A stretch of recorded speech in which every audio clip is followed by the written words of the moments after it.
Ladies and gentlemen, thank you very much for joining us for Japan CCS Forum 2023. Before we begin, we have some housekeeping announcements from the Secretariat. We will be starting from 10 o'clock and will close at 4:30 in the evening. After closing the forum, there will be a networking session from 5:30. Those of you who have pre-registered, please proceed to the reception as soon as this forum ends. If we could go to the next slide. This is the evacuation route for this venue. In the case of an earthquake or fire, please follow the instructions of the Secretariat staff. Restrooms are out the doors in the back of the room. Next slide, please.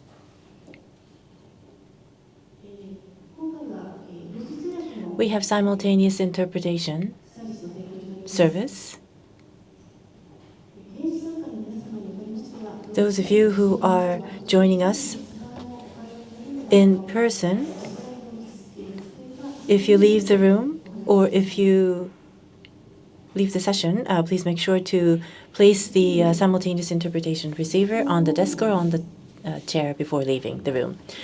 And this is with regards to asking questions. If you are attending in person, please raise your hand. And if you're joining online, please use the Q&A button on the Zoom control panel and submit your questions.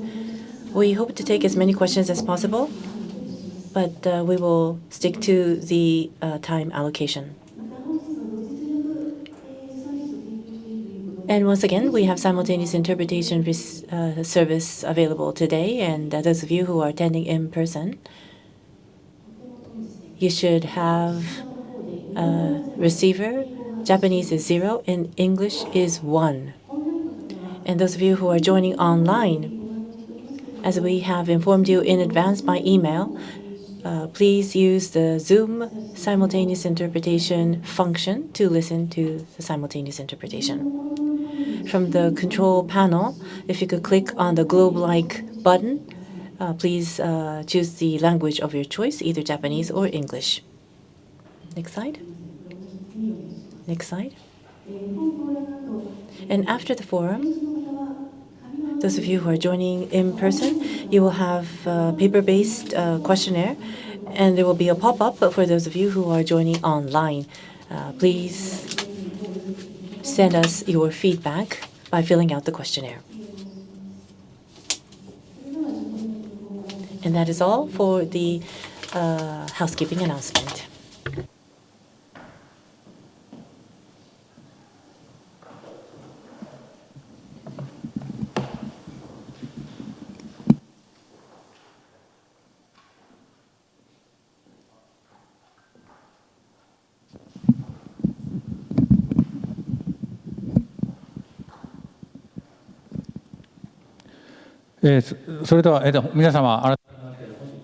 Ladies and gentlemen, once again, thank you very much for joining us in spite of your busy schedules. I'll be serving as the moderator today. My name is Yasuo Murakami of Global CCS Institute, Japan. Before we begin,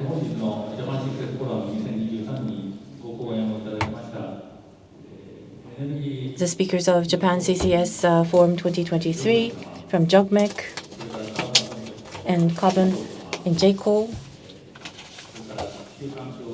Japan Coal Frontier Organization, and Wright Research Institute of Innovative Technology for the Earth, and JCCS. I would like to extend my deep appreciation for your support.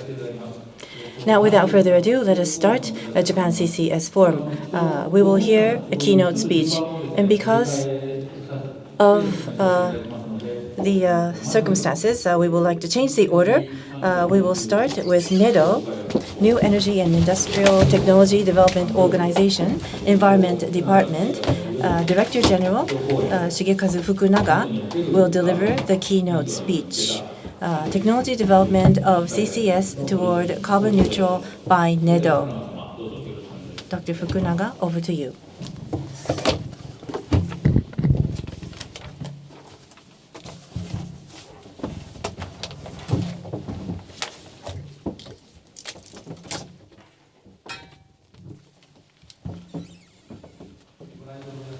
Ladies and gentlemen, good morning. As was introduced, I'm with Enedo. My name is Fukunaga.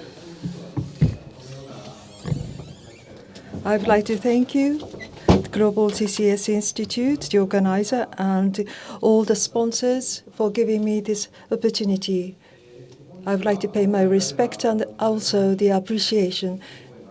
After the METI keynote speech, I was planning to give you some information about what we do, but now what we do here in CCS area and non-CCS area, including CCU, broadly, let me share with you some information. Next page, please. Regarding the substance, as time is limited, I would like to be brief. I would like to cover these 5 areas. Next page, please. First, about introduction of NEDO. Under METI, it's an independent administrative organization, solving energy and earth-related matters, and also strengthening industrial technology. These 2 are our part of the mission.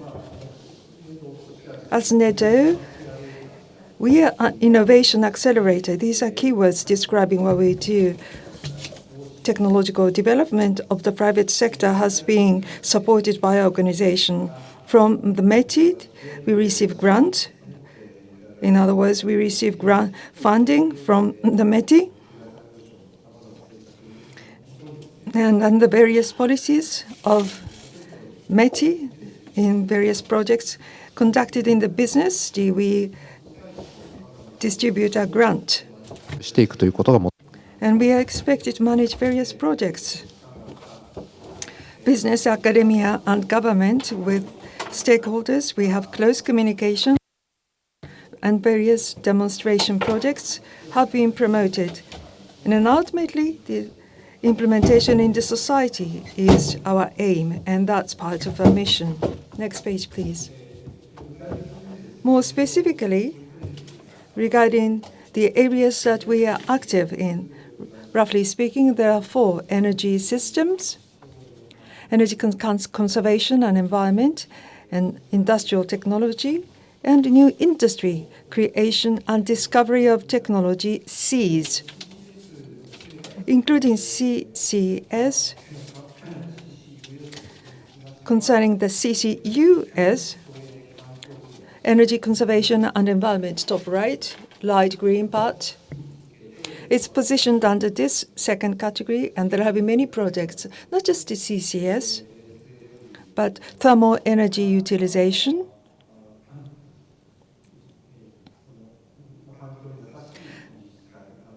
green technology, green steel production and development, and CFFC and fluorocarbon recovery technology, and 3 are technology, are some of the things that we do. Next page, please. About the necessity of CCS. Once again, let me revisit this.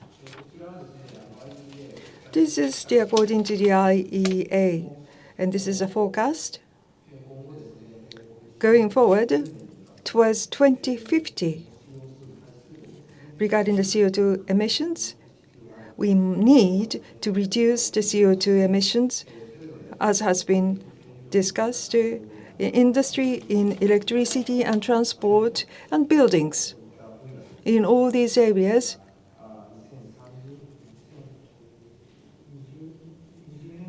in 2020s, emissions should peak, and gradually they need to be reduced. This is the scenario from the agency. And if you look at the right-hand side graph, the CCS as a necessary element, it's described. And naturally, in various industries with energy conservation, CO2 emissions need to be reduced. In addition to that, capturing CO2 and store CO2, in other words, the CCS necessity has been addressed by the IEA. Next page, please. So against the backdrop, what kind of efforts Japan should do or will do? In Japan, March this year, CCS long-term roadmap was formulated. The METI, I'm sure, will provide you with detailed information. Starting from this year, feasibility studies, FS, is conducted, and then 2030 is the target year to start the commercialization of CCS. And by 2050, 120 million tons to 240 million tons equivalent CO2 storage is what we are targeting. Various systems are now being prepared and improved. Next page, please. Now, based on this roadmap, NEDO has been conducting various activities. And next page, please. So regarding what we do, carbon recycling overview, including CCS. It's a busy slide. Might be hard for you to see this. But as NEDO, including non-CCS activities, carbon recycle is one of the major pillars in our various activities. Other than the CCS, naturally, the utilization of CO2 is one of the things we do. Chemical products and fuel products, when they can be produced using CO2, and various demonstration activities have been supported by us. For chemicals and fuel, to use the CO2, we need to use the hydrogen for the chemical reaction for synthesis. In that case, we need to use energy. How can we efficiently produce chemicals and also fuel? That's one of the major themes. And we have been engaged in various activities. Next page, please.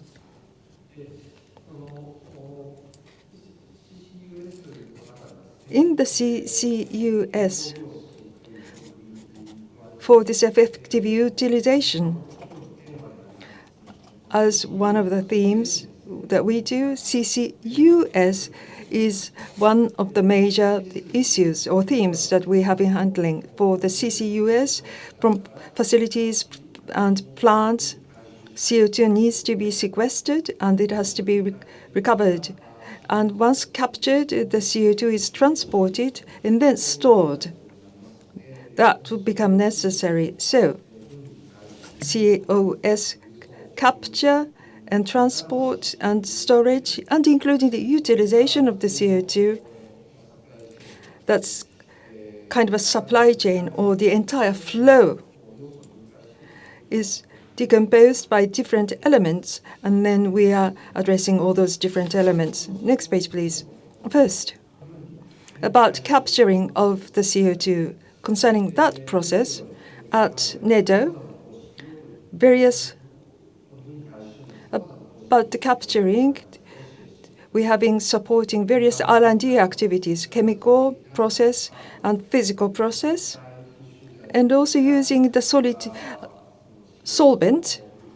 The capturing of CO2 is one of the things we have been supporting, and also using certain membrane CO2 capture is one of the things we have been doing. The biggest issue is capturing cost, how best we can reduce the capture cost. So far, per ton CO2, $40. That was the level of the cost, but each year technological development has been progressing. $20 per ton. It has come down to that level. Going forward, we would like to reduce it further so that ton CO2 somewhere between $10 to $20, and then we are active on these R&D activities. Some specific examples. Next page, please. And one of those methodologies using the solid solvent. This is a capturing project in Kyoto, Maizuru, that we have been actively engaged in this. Kansai EPCO's coal-fired thermal power plant exhaust gas is utilized in Kawasaki Heavy Industry, and right with these two entities, we have been doing this project. Currently, in terms of the scale, 40 tons. Per day, 40 tons of CO2 is captured. That's the scale, and it's implemented. October this year, this is a ceremony of the establishment of this project. That operation started in earnest. Specifically, in the porous carrier, amine-coated solid solvent is utilized to capture CO2. This solid solvent is utilized in this project, and the CO2 capturing energy that's necessary for the capture can be reduced, as they say. And actually,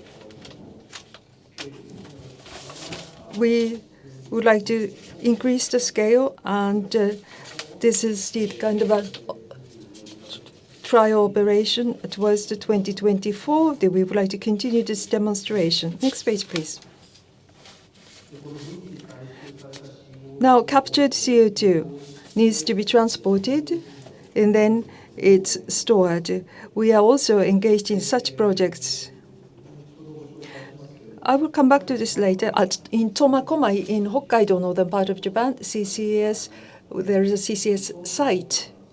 So that Tomakomai and this Maizuru in Kyoto, these CO2 vessel to carry CO2 is used, and in this demonstration project, which we will be starting, the vessel, the ship is being built. Regarding the vessel itself, it has already been completed. To transport CO2, the appropriate tank, low pressure, low temperature, and it needs to carry as much as possible. And then the tank is being built as we speak, and soon it's going to be completed pretty soon. In terms of the scale, 1,000 tons of CO2 can be transported by this ship. So at Maizuru, the captured CO2 is captured, and by this vessel transport it to Tomakomai, and then we put into the tank that's going to be newly established. Starting from fiscal year 2024, we're planning to do this. In the demonstration project, various issues need to be identified. Next page, please. As I shared with you, the CO2 transportation destination is Tomakomai in Hokkaido, and the CCS demonstration project has been conducted so far. In Tomakomai, the subsea formation, the injection of the CO2 in the subsea formation has been conducted in the past few years. It was not transported. There is a refinery nearby, and from the exhaust gas, CO2 is captured and then injected in the formation. On the two kinds of formation, it's injected. One is about 1,000 to 1,200 meter depth. The other one is that 2,400 to 3,000 meter depth of the seabed. They've been starting from 2017.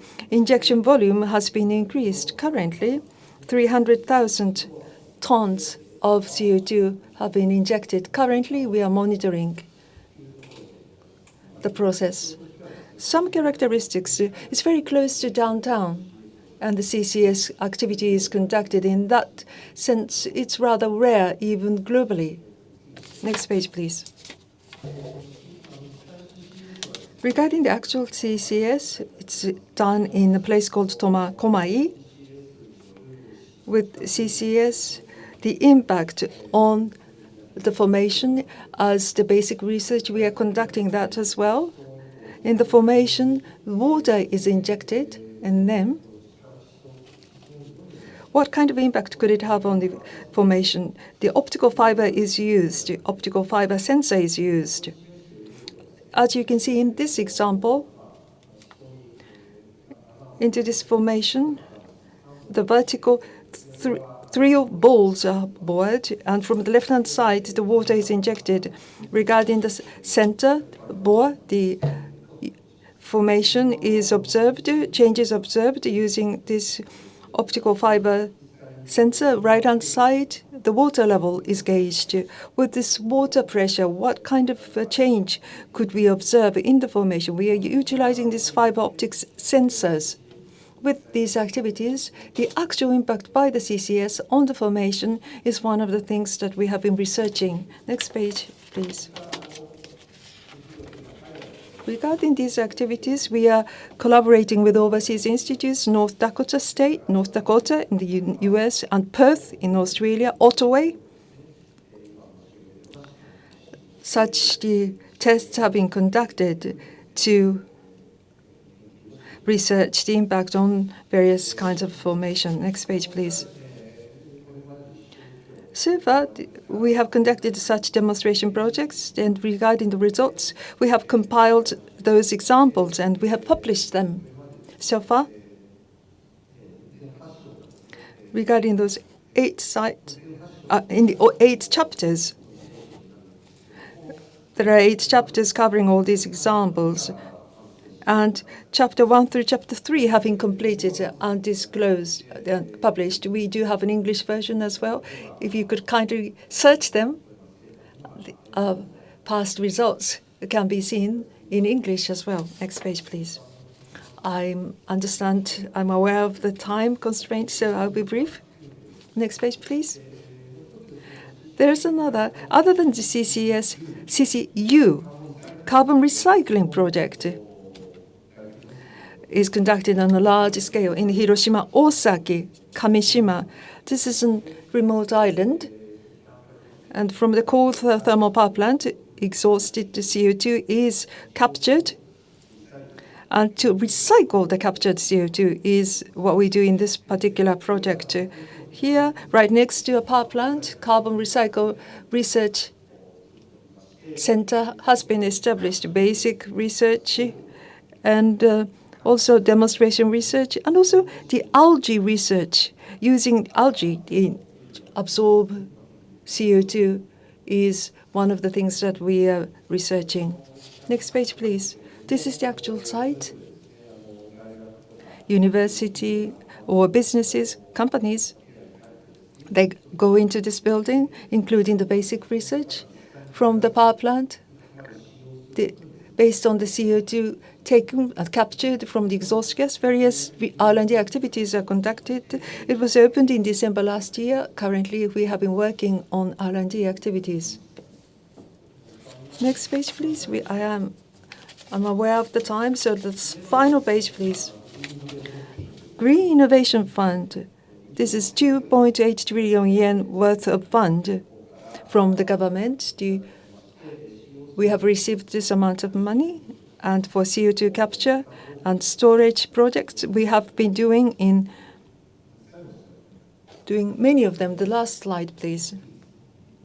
The next one. Currently, there are 19 projects, of which using CO2 for chemical products or using them for fuel, including all those projects. We have quite a lot of projects for implementation into society in 2030. We would like to keep making efforts. From NEDO, this is all from me. Thank you so much for your kind attention.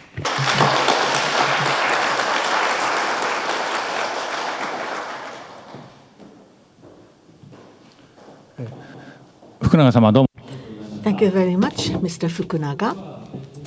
Now, from the METI, Agency for Natural Resources and Energy, Director for Carbon Dioxide Capture and Storage Policy Office, Mr. Saiki, will speak.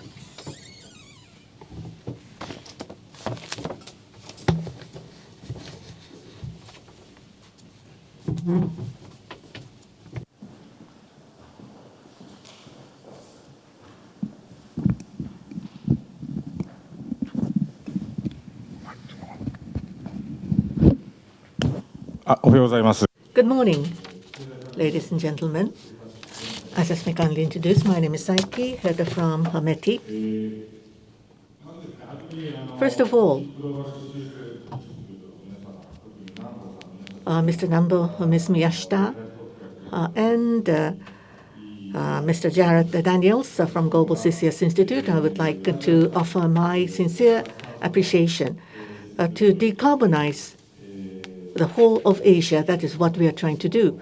And we have established Asia CCS Network. In addition to that, what Global CCS Institute is doing for SICA project, I believe this is a very important project. So going forward, decarbonization endeavors ongoing in Asia, we hope that we will be able to firmly promote CCS going forward. And from overseas, the cutting-edge activities are done in many different countries. And I would like to welcome the representatives of those endeavors. Thank you very much for coming and joining the symposium. Now, we have established our office since last year, and we have a close partnership in Oceania with Exxon, as well as CarbonNet of Australia. With the JCCS, thank you very much for concluding the MOC with them. And when we went to Netherlands, we also have had the exchange of views, and we were pleased to have all these partnerships. I wanted to stay for one whole day, but because of my official business, I am not able to do so. But it is indeed great opportunity that you will be able to share with us your experiences and the latest information. I'm sure what I will be talking this morning will be something that many of you already know, but let me nonetheless briefly explain the state of play in Japan on CCS.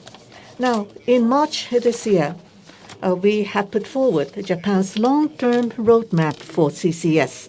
As we aim for 2050, CCS, how much would it be needed? We have based ourselves on data from IEA, and we have formulated a scenario. Then 120 million to 240 million tons worth of a demand or requirement will be seen in Japan per annum.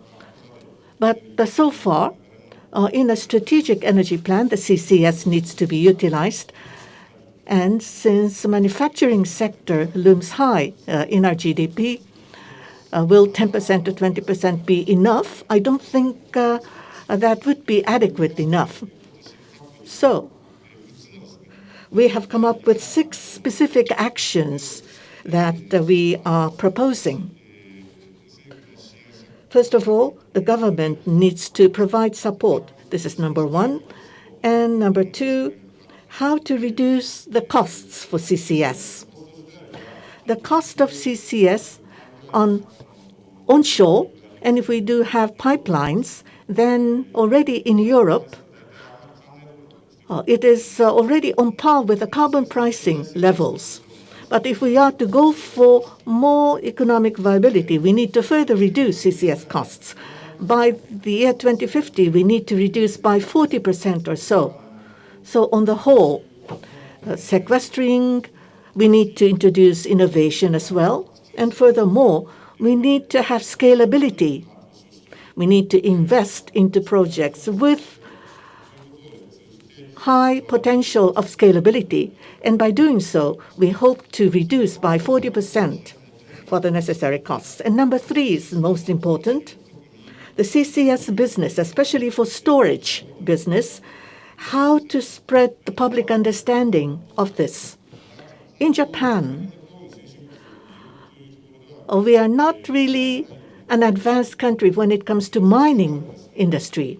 But having said so, Hokkaido and the Sea of Japan side, oil and natural gas production is still being continued. So how is mining being done? And the CCS, as part of the mining business, we are trying to gain understanding of the community. And those districts where the mining was not really that well developed, there are many people who say that if you do not have oil and gas production, you cannot do really CCS. But whether organic the materials exist or not doesn't matter. If you have good and solid caprock, then you will be able to have CCS. So potential CCS suitable sites will be expanded.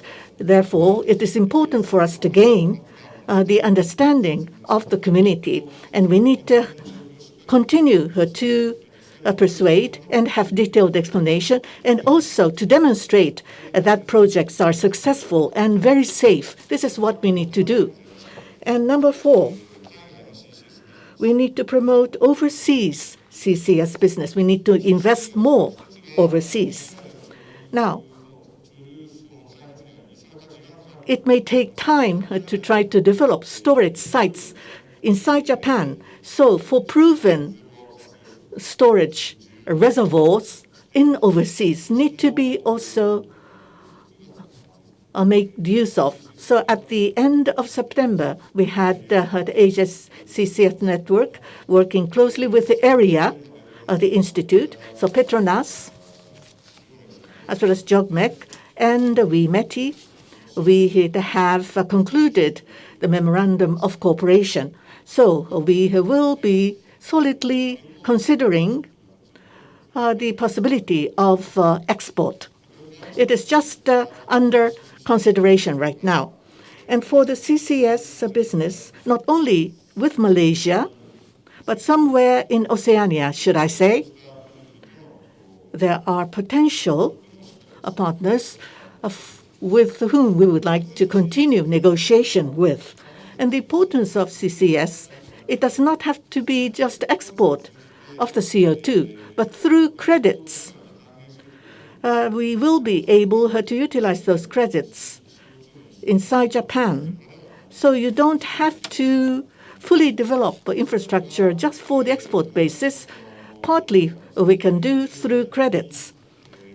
So if it is economically viable, and not just the regions where it is economically viable, other regions could have potentiality to become the places for our investments. So perhaps we can expand the regions where we can invest for the CCS business overseas. So we can think more global. So there is a lot of possibilities. And number 5, the CCS Business Act is mentioned here. We will be newly legislating a CCS Business Act. We were initially thinking to put forward the bill in the Diet this autumn, but because of all the different circumstances that we have given up. So we will aim for the next Diet session, which starts from January, and it will continue for 100 days. So we hope to put forward our bill for the legislation in that session. Now, the salient characteristic of the CCS Business Act is as a cost for emitters, we would like to reduce as much as possible. If not, then CCS would become a major policy for carbon neutrality, but emitters would be hesitant to utilize CCS, which means that Japan, as a state, may not be able to reach or attain our carbon neutrality target. So we would like to reduce the cost burden on the emitters so that they will be willing to adopt CCS. So we will be guaranteeing the cost that they have incurred to a certain extent. That is a system that we are considering. So what the UK is doing, the Energy Act 2023, our thinking is very similar to that the British legislation. And number 6 is the CCS Action Plan. Right now, domestically, we have 11 locations, 16 billion tons of potential storage. It is not that we can use all of those locations, but that is being identified. And furthermore, even though there is a potential, but we have not really actually gone through the survey, but we are planning to actually conduct the survey. And next will be the business model that we need to consider. So we should, first of all, legislate the act and think about the pricing of the CCS. So it will be full-fledgedly starting from next year. Next page, please.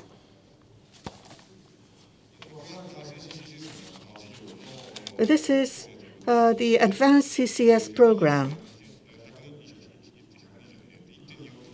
120 to 240 million tons, that will be our target. So it is just been divided by 20. So by the year 2030, we would like to secure enough infrastructure, and 6 million to 12 million of storage formation need to be secured as we move forward from 2030 onwards to 2050. So we have just divided up by 20, the number given here. So we need to first of all achieve the initial capacity.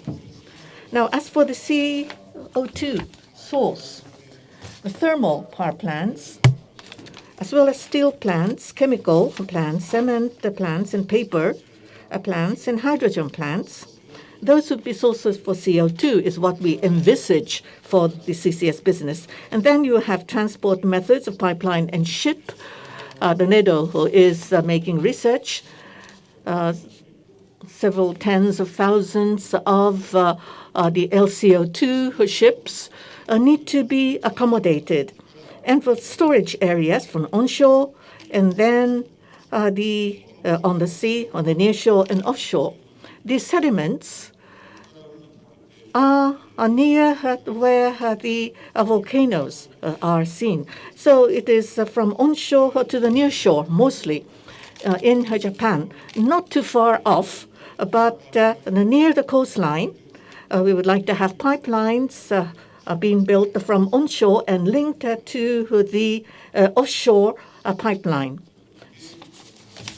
If you could please jump over 2 pages. And this is the map. And looking at Japan geologically, in a nutshell, on the Sea of Japan side, there are a lot of faults. But apart from those areas where the faults are seen, it is CCS available, shall I say. It is more suited to storage. And on the Pacific side, you do have a very broad area which is possible for storage from Chiba and so forth. There is the Nankai Trough. Those shallow areas are quite limited. So this is not available for CCS storage. Then, where the largest emitting from Tokyo on the east side to Kyushu, Setouchi area, and then Kinki district and Chubu districts. And nearby those high-emitting districts, unfortunately, we do not see many suitable sites, but we would like to have a CCS close to the urban area in order to reduce the cost.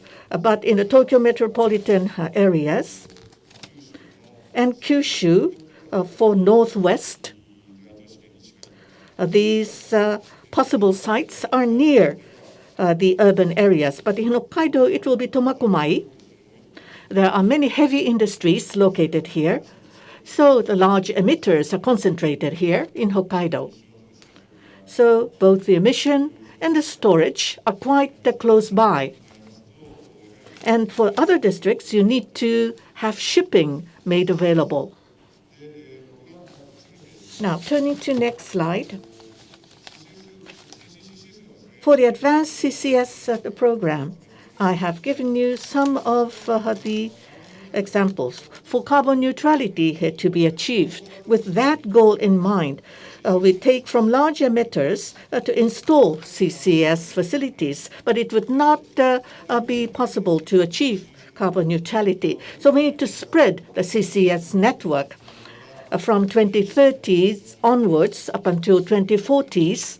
This will be the big challenge for us. So right now, although it has not been debated that widely in the world, but as aggregator, we need to have those businesses who would sequester CO2 and also transporting the CO2. We need to have those aggregators to increase in number. If not, it will be difficult for us to go forward. Another thing is something like DAC, carbon removal, and the CCS. How to spread those technologies in terms of pricing. The carbon removal and CCS will be in competition.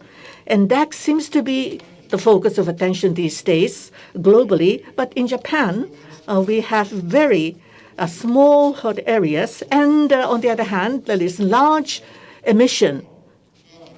But we need to reduce the cost. I personally believe that we should also depend upon CCS more in comparison to carbon removal. Now, Mr. Fukunaga of NEDO has already spoken of this for this slide. The shipping demonstration project, the LCO2 ships. And CO2, it may become a dry ice. So the loading and unloading is quite cumbersome. And the Japanese experience could be provided to the whole world because we have ample experience of loading and offloading. Now, this is the CCS Business Act that I have spoken already. We are looking at the world standard, the global standard. The EU CCS directive is being followed. As I have already mentioned, for the CO2 business and CCS business, rather than it is in a short-sighted business, it will be more long-term and a very broad scope of business. And we need to put in the economic regulation in the CCS Business Act, and we would like to guarantee the investment. We would like to establish a mechanism so that recovery of invested money could be assured. Turning to the next page. Now, the transfer of a business or responsibility to the government. How should it be done? And how to establish the rights and ownership and so forth. And we need to have the legal system to be fully established. Turning to page 10, the Asia CCUS network, the ACN. This is the third round of our conference this year. And we are now starting to discuss more specific projects that we would like to put into reality. And we have now three the MOCs, JobMec and the METI, to consider the possibility of export. And other is CarbonNet and JCCS have also concluded the memorandum of cooperation. So the CCS geographical storage at CarbonNet will be researched into. And by going through such specific projects, we would be able to show results. Now, continuously, we have had the annual conferences in Japan so far, but we would also like to have annual conference to be held in other Asian countries as well. Turning to the last page, CCS is not yet in a commercialized stage, but from 2020 to 2030, we are going through with research and development as a value chain. All the available technologies and the designs could be done. We are a rare and unusual country that we can do everything. For engineering, we have Mitsubishi Heavy Industries have 70% of the share in the world. This is on a capture basis. They have a large share. And as for the absorbents, Mitsubishi, and although it is not mentioned here, but Kansai Electric have developed the K-switch. This seems to be utilized already in many different projects. And for all the CO2 pipelines and so forth, and for the transport ships, the we don't have that much of relationship, but KNUPS and NYK have already come into the market, and also Mitsui OSK is considering to come into the market as well, and K-Line is also in the market. And Tomakomai, we have already had 3 million tons of the storage, and JGN have already done their work, JGC, sorry. And although it is not that conspicuous, but they have the capability and capacity already of doing almost everything. So sorry for speaking at length, and I would like to express my appreciation for your kind support on our day-to-day work. Thank you.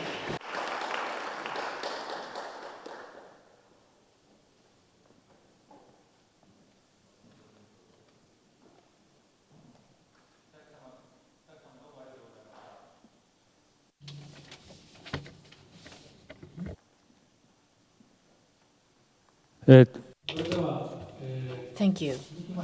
We would like to move to part one, Global CCS update.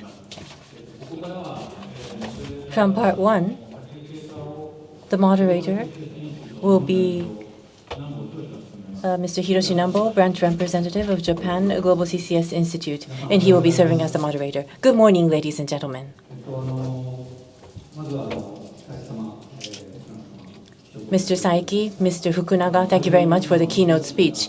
And those of you in the audience, thank you very much for joining us in spite of your busy schedules. And those of you who are joining us online, actually more than 600 people have registered to join online. Thank you all very much for spending time with us. So session part one will be Global CCS update. Let us start this session. If I may briefly talk about our institute, last week, on the 10th of November, every year we update the global status of CCS, and this was published last week for 2023. Our CEO, Jared Daniels, will be going through the overview of the CCS, global status of CCS 2023 in video.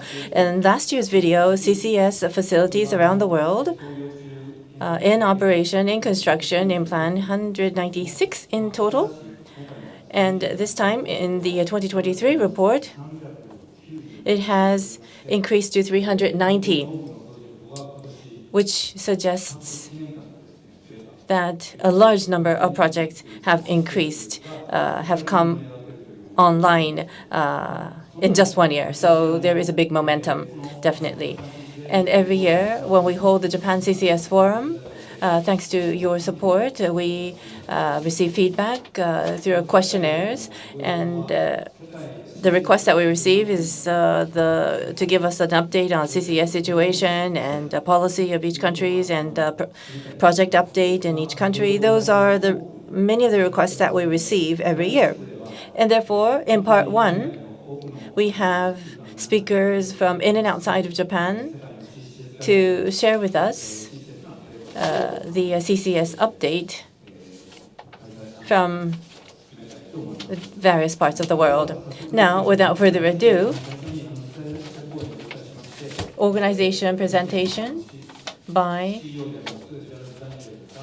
Global CCS Institute. Our CEO, Jared Daniels, will be given an overview on the global status of CCS 2023.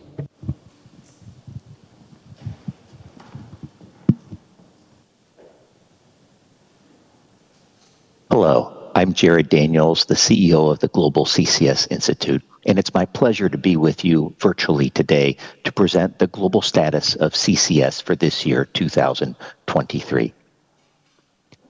With this presentation, I hope to share the global overview of the key data, the key trends that we see, and provide some regional highlights as well. The climate math is clear. Carbon capture and storage and carbon dioxide removal must scale up to gigatons per annum to mitigate climate change and help reach our net zero emission targets and goals. The growing urgency to address climate change felt by policymakers, industry leaders, investors, and the general public is now accelerating CCS deployment in many regions around the globe. The CCS project pipeline has exhibited strong year-on-year growth over the last 6 years, growing at a compound rate of more than 35% per annum.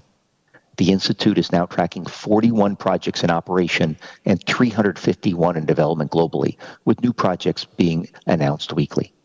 The growing interest from CCS project developers is now felt in many regions across industries and in diverse applications. As of July 2023, there are 392 facilities in the pipeline, representing a 102% year-on-year increase. The 41 facilities in operation have a capacity to capture and store 49 million metric ton per annum. The growth has been driven by strong policy, particularly in North America and Europe. In the United States alone, federal policy is unlocking the potential for hundreds of millions of tons per annum of CCS deployment yet this decade. Support for CCS in Denmark is another example of how quickly and strongly enabling policies can be developed and implemented with strong public support. There's increasing diversity in CCS applications across industries. The ongoing development of CCS networks has resulted in a new category in our Institute's data set this year for CO2 transport and storage facilities. And while all this progress is encouraging, achieving our global climate targets will require annual storage rates of approximately 1 gigaton per annum by 2030 and multiple gigaton per annum by 2050. And so as CCS development becomes more widespread, we all have much good work still to do together. Institutional support and technical capacity building are urgently needed to facilitate permitting. Public engagement is essential for large infrastructure projects and will be critical for the build-out of CCS networks. The strong growth in these projects shown in the pipeline is clearly driven by strong policy. CCS is becoming a more prominent feature of public policy. From inclusion in a growing number of countries' NDCs to the provision of targeted policy to drive deployment and the drafting of appropriate regulations. As of July of this year, CCS features in 27 countries' NDCs. In addition, more stringent general climate policy and regulation is sending a very clear signal that the world is looking to expeditiously decarbonize across all sectors. Countries are starting to establish national CCS targets and roadmaps, including in Japan. Global collaboration on CCS has never been stronger, as demonstrated by the Carbon Management Challenge, championed by the United States and a growing coalition of countries which aims to deliver gigaton scale CCS by 2030. International business models are being developed, and recent growth in the capacity has been really concentrated in the Northern Hemisphere, where supportive policy and carbon pricing are the strongest. These jurisdictions have also promulgated comprehensive CCS regulations. Both the numbers and the capacity of CCS facilities in the project pipeline are at an all-time high. Since 2017, capture capacity has grown at a compound rate of more than 35% per annum. This has really accelerated in the last year. Capture capacity across all stages of operation and development increased 50% year on year, reaching 361 metric ton, the highest increase since this upward momentum started in 2018, and the largest total capacity ever reported by the Institute. Capture capacity in all stages of project development has increased significantly, including a 47% increase in both advanced development and early development projects. Most CCS projects are being developed in advanced economies, especially North America and Europe, where strong policy and existing regulations support a business case for investment. Projects in developing economies are far less common.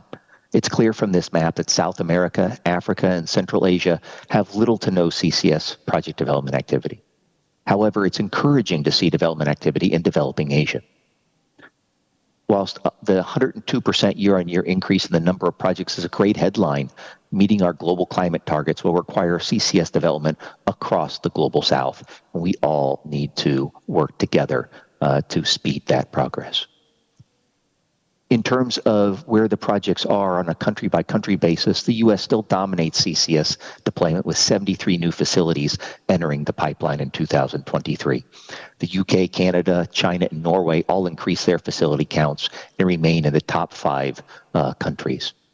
The number of countries hosting commercial projects in development increased by 11 to 37 countries now. And countries for the first time that join this list include Bulgaria, Croatia, Egypt, Germany, Greece, Japan, Libya, Oman, Papua New Guinea, Poland, and Russia in terms of the definitions of these large-scale projects. And so while not all the projects will ultimately succeed, we expect to see significant additional capacity enter operation in the next 5 to 10 years. This is clearly evident in this chart in terms of the applications where most of the facilities you'll see in development are targeting commencement of operation by 2030. The diversity of industries continues to expand as well, and many of you have seen this chart before. This also shows the birth of a new industry that I mentioned, the CO2 transport and storage industry. And as of July of this year, there were 101 transport and storage projects in our pipeline and in our data that we're tracking. Each of these projects aims to provide CO2 transport and storage services to third parties, leveraging the cost and risk advantages of networks in anticipation of robust future demand. Historically, a CCS facility was vertically integrated with a single capture plant, dedicated CO2 compression, and a pipeline and a storage system. However, networks are becoming the dominant mode of CCS deployment, and networks involve a capture plant utilizing shared transport and storage infrastructure. Networks where each entity typically operates only a part of the full value chain provide several benefits. They reduce cost and commercial risk while allowing each company to remain focused on their core business and not extend into areas of operation where they may not have business competency. They create multiple service providers or customers, greatly reducing counterparty risk. They create economy of scale that would not be available to any individual project, thus reducing per unit cost. CCS hubs are typically established in industrial areas where a number of large emitters are located, and as such, will not only serve to accelerate emission reduction in hard-to-abate industries, but also contribute significantly to domestic regional economies. It's clear that the development of CCS networks and hubs is critical for achieving multiple gigaton levels of deployment by mid-century. CO2 transport logistics are becoming more complex, and while pipelines remain the dominant transport mode of projects in development according to our data, there's a growing proportion which plan to use a combination of pipelines and shipping or even barges to collect CO2 from multiple sources and deliver it for storage. Shipping companies and shipbuilders are actively expanding their services into the shipping of liquefied CO2 in response to this demand. And we've seen a number of shipbuilders enter into this market space. The preferred mode of geologic storage is also changing significantly. Currently, around a quarter of the captured CO2 is injected for dedicated storage, with the balance being utilized for enhanced oil recovery. However, going forward, 78% of the total capacity of CCS facilities in development or in construction plan to use dedicated geologic storage. This is significant for 2 reasons. The first is that it demonstrates that revenues from enhanced recovery are generally becoming less important to the commercial viability of CCS investments. The second is that developers of this dedicated geologic storage resources will seek to maximize their capacity to increase their economic value. This incentive is critical to drive increased rates of storage resource development globally. In terms of finance and investment, currently CCS projects are generally financed by corporate balance sheets as project finance is not yet widely available. For example, Exxon, Occidental, and Denbury each finance their pipelines and storage networks. Financing prospects have improved substantially in the past year in key jurisdictions, particularly in North America and Europe, due to increased policy support and price signals. But it's worth noting that the increase is mostly in equity funding in developed economies, benefiting from multiple revenue streams. There's also been an uptick in equity investment, merger and acquisition activity, and some consolidation of CCS service providers, and there's a couple shown on this slide. However, to reach the rates of deployment required to support climate ambitions, project debt finance will need to be as common for CCS projects as it is now for general infrastructure projects around the world. So we need more progress in this regard still. In terms of region by region developments here where I sit in the United States, the U.S. is a leader in the global landscape still with the largest number of CCS facilities in operation and construction and in development. That number is incremented by 73 year on year. Ethanol, ammonia, hydrogen, and fertilizer production, as well as some power generation and heat, are at the top of the applications for CCS here in the United States. There's also considerable geologic storage development activity underway in the U.S. The U.S. Environmental Protection Agency has received an unprecedented number of Class 6 geologic storage permit applications, 169 wells associated with 58 projects in their current public-facing data set available on the internet as of October. And so regulatory and permitting uncertainty or delays, as well as lack of community support in some areas, are the headwinds that some of the projects are facing here and that pose risks for CCS deployment in the United States. In terms of other data points in North America, and in the Americas, Canada's federal emission reduction plan expects national CCS capacity to grow significantly, adding facilities to capture and store at least 15 million metric ton per annum by 2030, while a federally mandated carbon price is slated to increase to 170 Canadian dollar per ton by 2030. The federal government released their carbon management strategy, which sets out a vision for carbon management technologies to be deployed to help achieve Canada's climate objectives, including a roadmap that illustrates the path to fulfilling this vision, including 2030, 2040, and 2050 milestones. In the province of Alberta, in addition to the 6 sequestration hub agreements announced in the second quarter of last year, 19 further hubs have recently been awarded. In South America and Brazil, in August, a bill that would establish legal framework for CCS was passed by the Senate and moved through to the Chamber of Deputies. If approved by the Chamber of Deputies, that bill would then progress to the President for sanction. And Petrobras, in its 2023 climate change supplement report, claims that it injected over 10 million metric ton per annum in the pre-salt reservoir in 2022 in the Lula project. And that yielded an accumulation of over 40 million tons of injection since that project operation has begun. So progress across all of the Americas at high level. In terms of developments in Europe, there are now more than 100 projects in various stages of development in Europe, representing more than a 60% increase since last year. As part of the Green Deal Industrial Plan, the European Commission proposed the Net Zero Industry Act in March, which seeks to scale up technologies that will drive decarbonization, including CCS. In particular, the Act proposes an injection target of 50 million ton of CO2 stored per annum within the EU by 2030. There's a variety of funding supports, funding through the Innovation Fund for Connecting Europe facility, as well as individual subsidy programs. And Denmark and the Netherlands, Norway, and the UK continue to support the business case for CCS.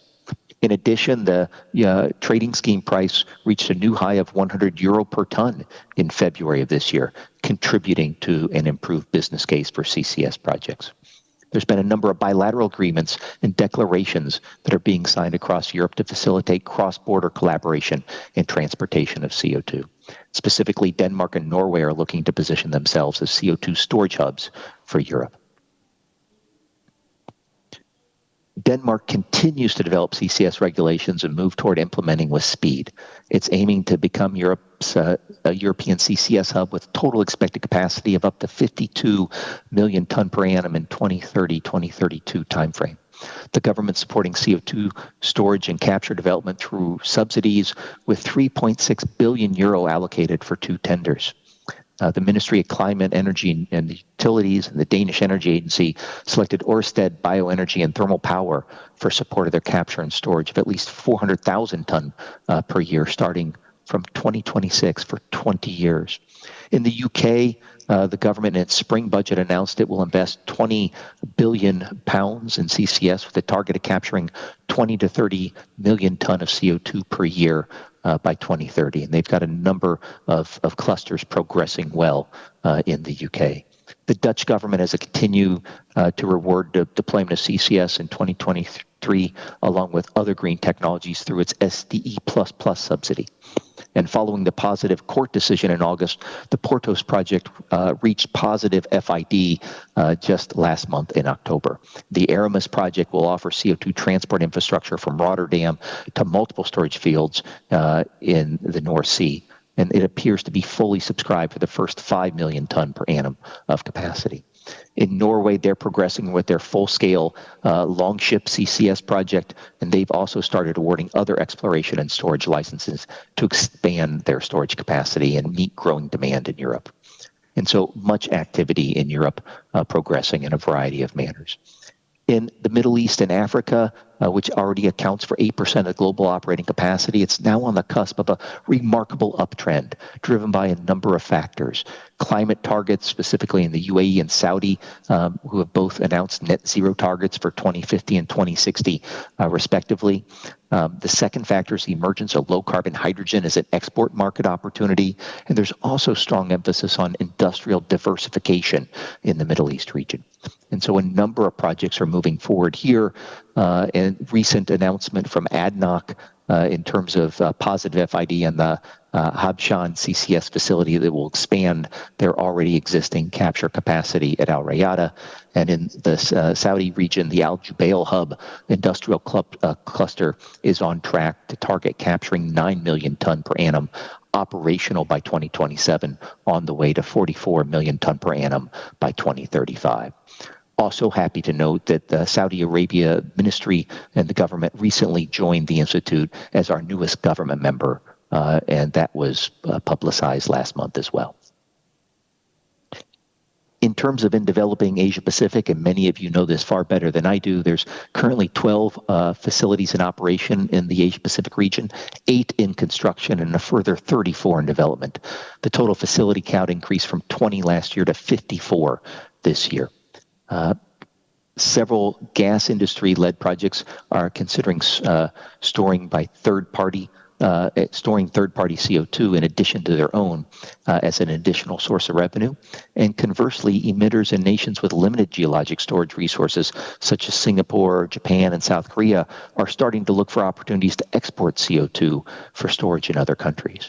This will require the removal of legal barriers to the transboundary transport of CO2 for storage and the promulgation of CCS legislation where it's absent, which is the case for most countries in the region. Of the 12 operating facilities in the Asia-Pacific region, 11 are in China. China also has 6 facilities in construction, 3 in the chemical industry, 2 on power generation, including the world's largest coal power CCS project, and 1 in the iron and steel production. Japan, as many of you know, announced long-term CCS roadmap, and the government has announced support for feasibility studies for 7 CCS networks that would service a range of industries from pulp and paper to power generation. Japan's roadmap sets a target for first commercial facilities to commence operation by 2030 on the way to storing 240 million ton per annum of CO2 by 2050. Other countries, Malaysia, Indonesia, Thailand, Brunei, Timor-Leste, are all seeking to leverage oil and gas expertise and infrastructure to establish CO2 storage projects to manage their own emissions and also to generate revenue from storing third-party CO2. In Australia, the Gorgon project continues to operate, storing around 1.6 million ton per annum. Santos's Cooper Basin project is in construction with a capacity of 1.7 million metric ton per annum, and that's supposed to come online next year. And the Australian government has introduced a bill to ratify the amendments of the London Protocol to allow transboundary transport of CO2 for storage. So positive forward progress, many countries in the region. And so globally, hopefully I've given you a summary region by region. There is tremendous increasing ambition going into the COP for this year, which is coming up quickly. The U.S. through the IRA has given immense stimulus of carbon management. Numerous analysis says the U.S. could likely host between 200 and 250 million ton per annum of capture capacity by 2030. In the UK, 20 to 30 million ton per annum of installed capacity is targeted by 2030. In Europe, they need to have 300 to 550 million ton per annum installed by mid-century to meet their net zero targets. And again, they aim to develop 50 million metric ton of storage capacity by the end of this decade. And as you know, and as I just mentioned, Japan has the long-term roadmap and aims to store up to 240 million ton per annum by mid-century. Saudi, similar targets. Brazil, similar targets. So globally, right, we are, as a global CCS community, really raising the ambition. Many regions of the globe, but there's still much work to do collectively to get us to the gigaton scale that all of the climate math says we must in order to help meet our global climate goals. So this requires all of us working together, governments to put in place supportive policy, private sector to build, own, and operate, and the finance sector to provide the capital. You know, there's existing pledges and commitments, as I just showed on the previous slide. Even if all of those are delivered, those get us to maybe a half a gigaton of capacity. And again, to scale the gigatons, deploying in emerging markets in the developing economies, that needs to significantly increase. Capacity building, legal and regulatory framework development, and storage mapping are no-regret opportunities to accelerate global deployment. For CCS to be scaled to these levels, the highest levels of safety, environmental stewardship, accountability, community engagement, and social benefits need to be incorporated into all of these projects. Climate justice and concerned communities need to be central and fully integrated into policymaking at a national and international level. Achieving the 2030 level of global deployment required also hinges on cutting project lead times, adopting best practices, and developing CCS hubs and clusters that could shorten these time constants. And finally, supportive policies that underpin more robust carbon values, compelling and complementary tax incentives, and facilitating CO2 transport and storage hubs to attract more local capture projects would help maximize the number of CCS projects entering the development pipeline. So there's much good progress, as I've shown. There's still much good work that we must do together. Hopefully this has given you a very good broad overview of the current status of CCS. We at the Institute look forward to working with all of you to do all we can to help accelerate your progress toward advancing your CCS projects as well. And again, thank you very much for this attention. I wish you very good conversations for the rest of this day. Take care. Bye-bye.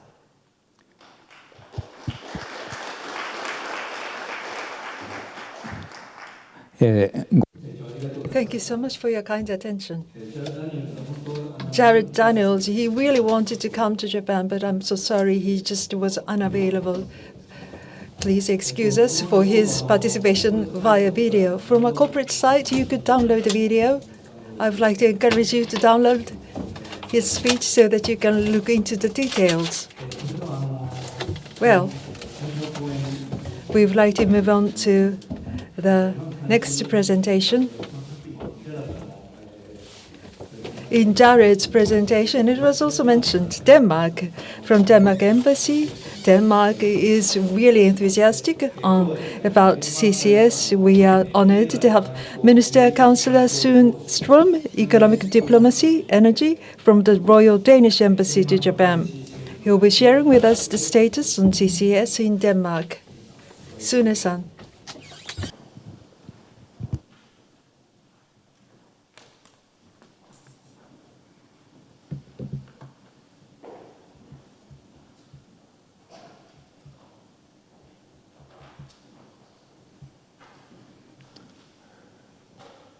Yes. Can you hear me? Yeah.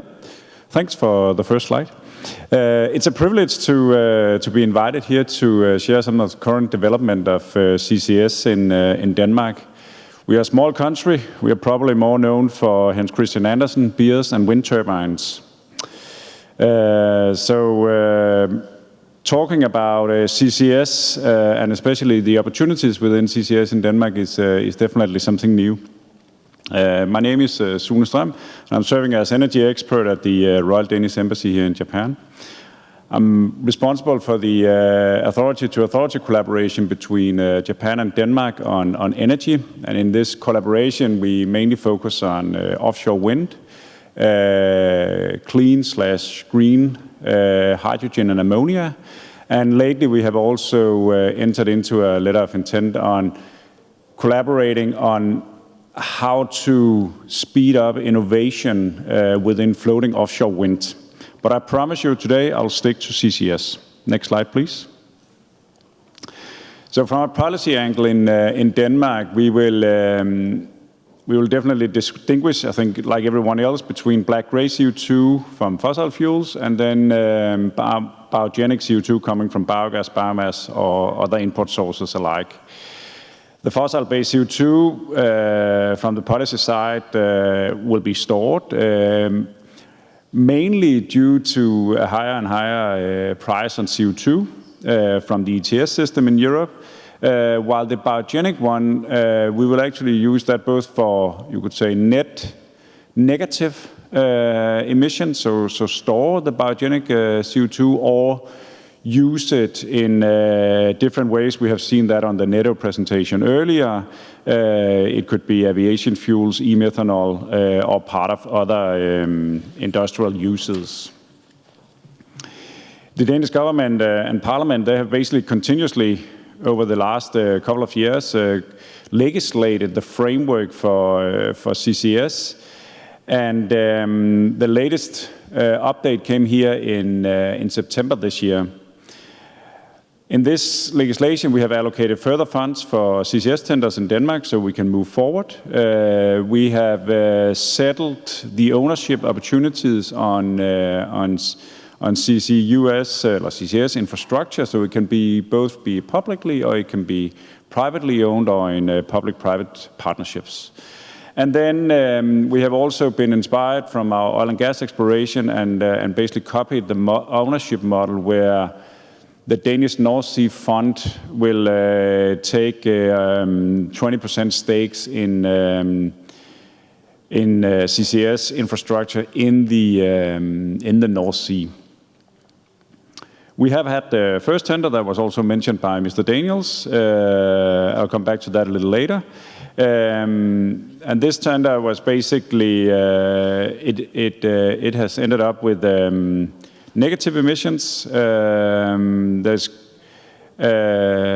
two coming ones that will come in 24 and 25 will basically be for whatever CO2 you would like to store.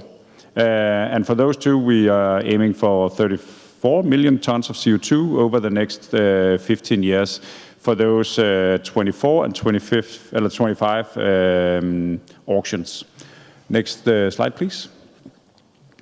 Yeah, and this was actually basically a repeat again, so basically I will not say so much more about it. It's about capturing the CO2 from the sources and then getting it used in a variety of applications and basically try to do this in the most sustainable way and most supportive way for societies to become net zero. Next slide, please.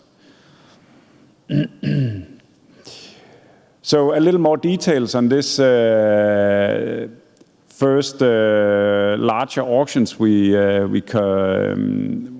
finalized back in May, so half a year ago.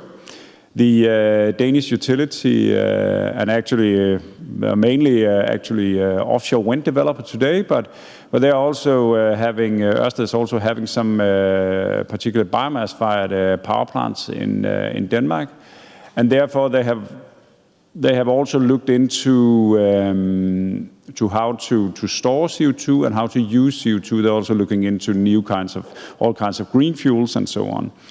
And this tender here they won will then basically allow them, they will have a requirement to store these 430,000 tons per year. And what is actually interesting here is that it will, of course, be a part of fulfilling the Danish target of 70% greenhouse gas reductions by 2030.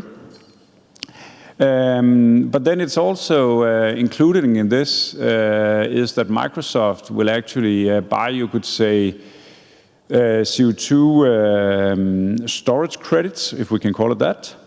And they will, and that will be a little bit like when you buy renewable energy certificates to cover your energy consumption. So I think that's also quite nice to see how a broader part of industries are basically looking into how to make this move forward. Next slide, please. So, and this graph is basically showing the expected amount of CO2 stored in Denmark in the coming years based on some previous tenders we have had, where it's mainly biogas plants who are storing biogenic CO2.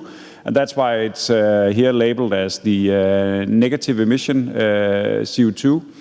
And that is for a limited period, because we expect that already around at least 2030, we will start to have a greater consumption of biogenic CO2, so that they just have to do it for a shorter while. That also helps on the government targets to reduce by 70%.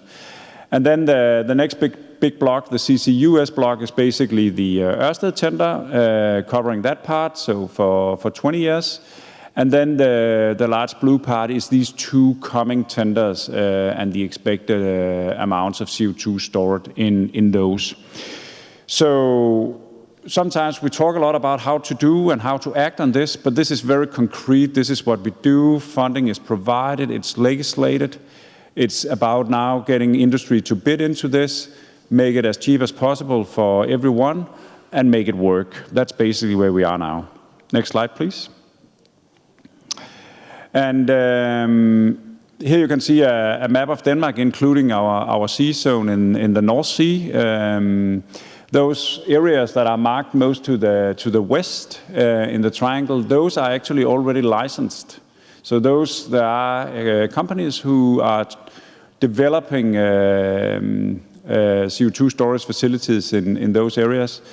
As you can see, there's a lot in the North Sea, as was also mentioned, and then we actually also have quite good geological structures for onshore CO2 storage as well. Of course, that will have to be aligned with local stakeholders.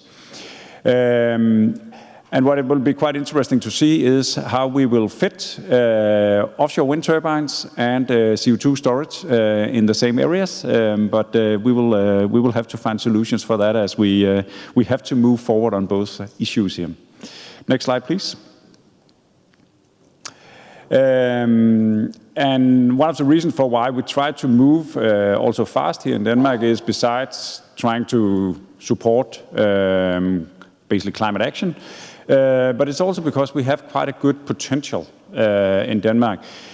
It's our geological institute has estimated that we have 22 gigatons of capacity,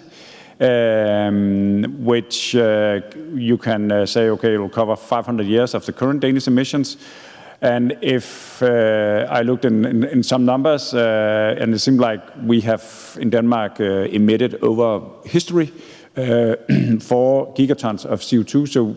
So in that sense, for us as a country, it's a very large potential, and therefore it's of course very, very important for us to collaborate with other countries, supporting that they can also store the CO2 needed. At sea, we need to do bilateral agreements. We did the first one with Belgium last year, and this year we have added an agreement with the Netherlands as well, and we are continuing to seek collaboration partners for using our storage facilities. Next slide, please. And here you can see a little bit about some of the projected commercial storage capacity we have. So you can see that it's basically both onshore projects and there are offshore projects included in this. And the onshore projects are actually quite large as well. Next slide, please. And here, I think last year, a colleague did a speech as well. At least you can find it on YouTube. And it said that we are moving from 0 to 100 kilometers per hour in 2 years.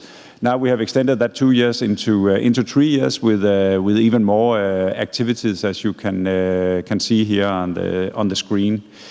Back in 2020, we allowed CO2 storage, allocated funding for the first CCUS tender. 21, we did the first part of the CCS strategy, and then started to do survey activities and so on in 2022. We continue with making the first agreement with Belgium, and we also did the second part of our CCS strategy. So basically, we didn't do the wait and see game and let's do a full, nice, comprehensive strategy in one go and then wait 5 years. So it's basically get things done, take it in smaller parts and bring it to the stakeholders so they know what we are doing. This year we have kept momentum. We have handed out the first larger license. We have finalized the first CCUS tender, the one I mentioned earlier, and we have added with this new political agreement, the new political agreement in Denmark, and then we have also done this new collaboration agreement with the Netherlands. So I think it's fairly safe to say that the Danish politicians are very keen to move forward on all these parts here. Globally, we are getting short of time in terms of implementing all the needed solutions to combat climate change. CO2 storage is definitely a part of the solution. It's not the silver bullet. It might be a good thing to do some rock on it, but we need other solutions as well. But this one, definitely. From the Danish side, we see a great potential for CO2 storage to play its part. And in combination with our potentials for storage areas, we are trying to contribute by implementing solutions also within this decade. So thanks for your attention, and I hope there will be time for a question or two, but actually I don't know if there's time. But anyways, I'll be around until lunchtime, so please approach me if you have questions. Thank you very much. Thank you for your great presentation. Thank you very much. Okay, we have a next speaker, Mr. Brad Ringo, Chairman of Pilot Energy. Thank you. So, floor is yours. Thank you, Brad.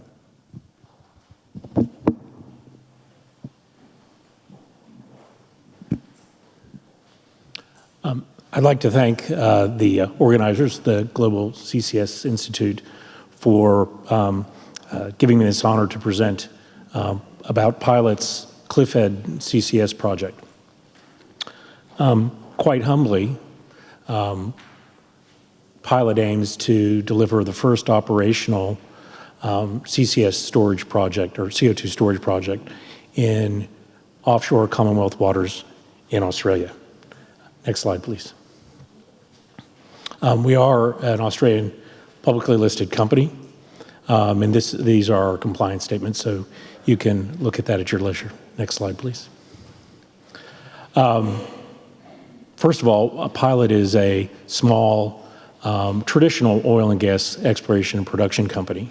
But we are in a very unique group of companies. We're one of a dozen licensed offshore petroleum operators in Commonwealth waters, albeit the smallest. Our principal asset is the Cliffhead late-stage mature oil field located in Australian Commonwealth waters on the midwest coast of Western Australia, approximately 16 kilometers offshore in quite shallow water. We are transitioning the Cliffhead oil field from oil production to being the cornerstone in an integrated clean ammonia for export project supported with fully integrated CO2 storage and renewable power generation. This presentation is really a case study on our progress to delivering on that vision. Our initial development of Cliffhead and its conversion from oil production to CO2 storage aims to provide up to 67 million tons of permanent storage with an injection rate of 2.5 million tons per annum and commence operation in early 2026. With further development of our production license area, we estimate that we can increase that total storage capacity to over 100 million tons and increase our annual injection rate to 5 million tons by 2030 through a second stage of development. There is additional significant potential to expand the overall storage project through the addition of additional acreage located outside of our production license area. We have encountered numerous technical, regulatory, and commercial challenges in delivering the project, as Pilot is the very first applicant to seek to convert an existing oil and gas production license into a permanent CO2 storage operation. Next slide, please. Now we heard from the annual update on the state of CCS about the progress of the regulatory framework in Australia. It is also my honor to advise the forum that on Monday night, quite late, the Australian Parliament passed the final piece of legislation that puts the full regulatory framework in place to enable offshore CO2 storage operations to commence.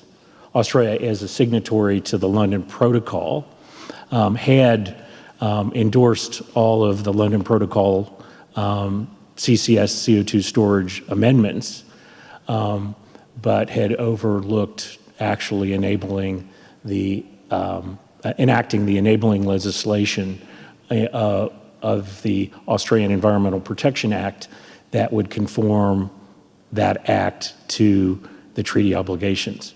That legislation was passed late Monday night. So now our project has a very, very clear regulatory pathway to implementation. Next slide, please. So our strategy is based on delivering a clean energy solution for our APAC neighbors. It's built on 4 pillars. 1, the use of the right technologies, the availability of abundant natural gas in Western Australia, carbon capture and storage, and abundant renewable resources, with the objective of having 3 clear deliverables: delivering clean, low-cost energy through a readily achievable project. Next slide, please.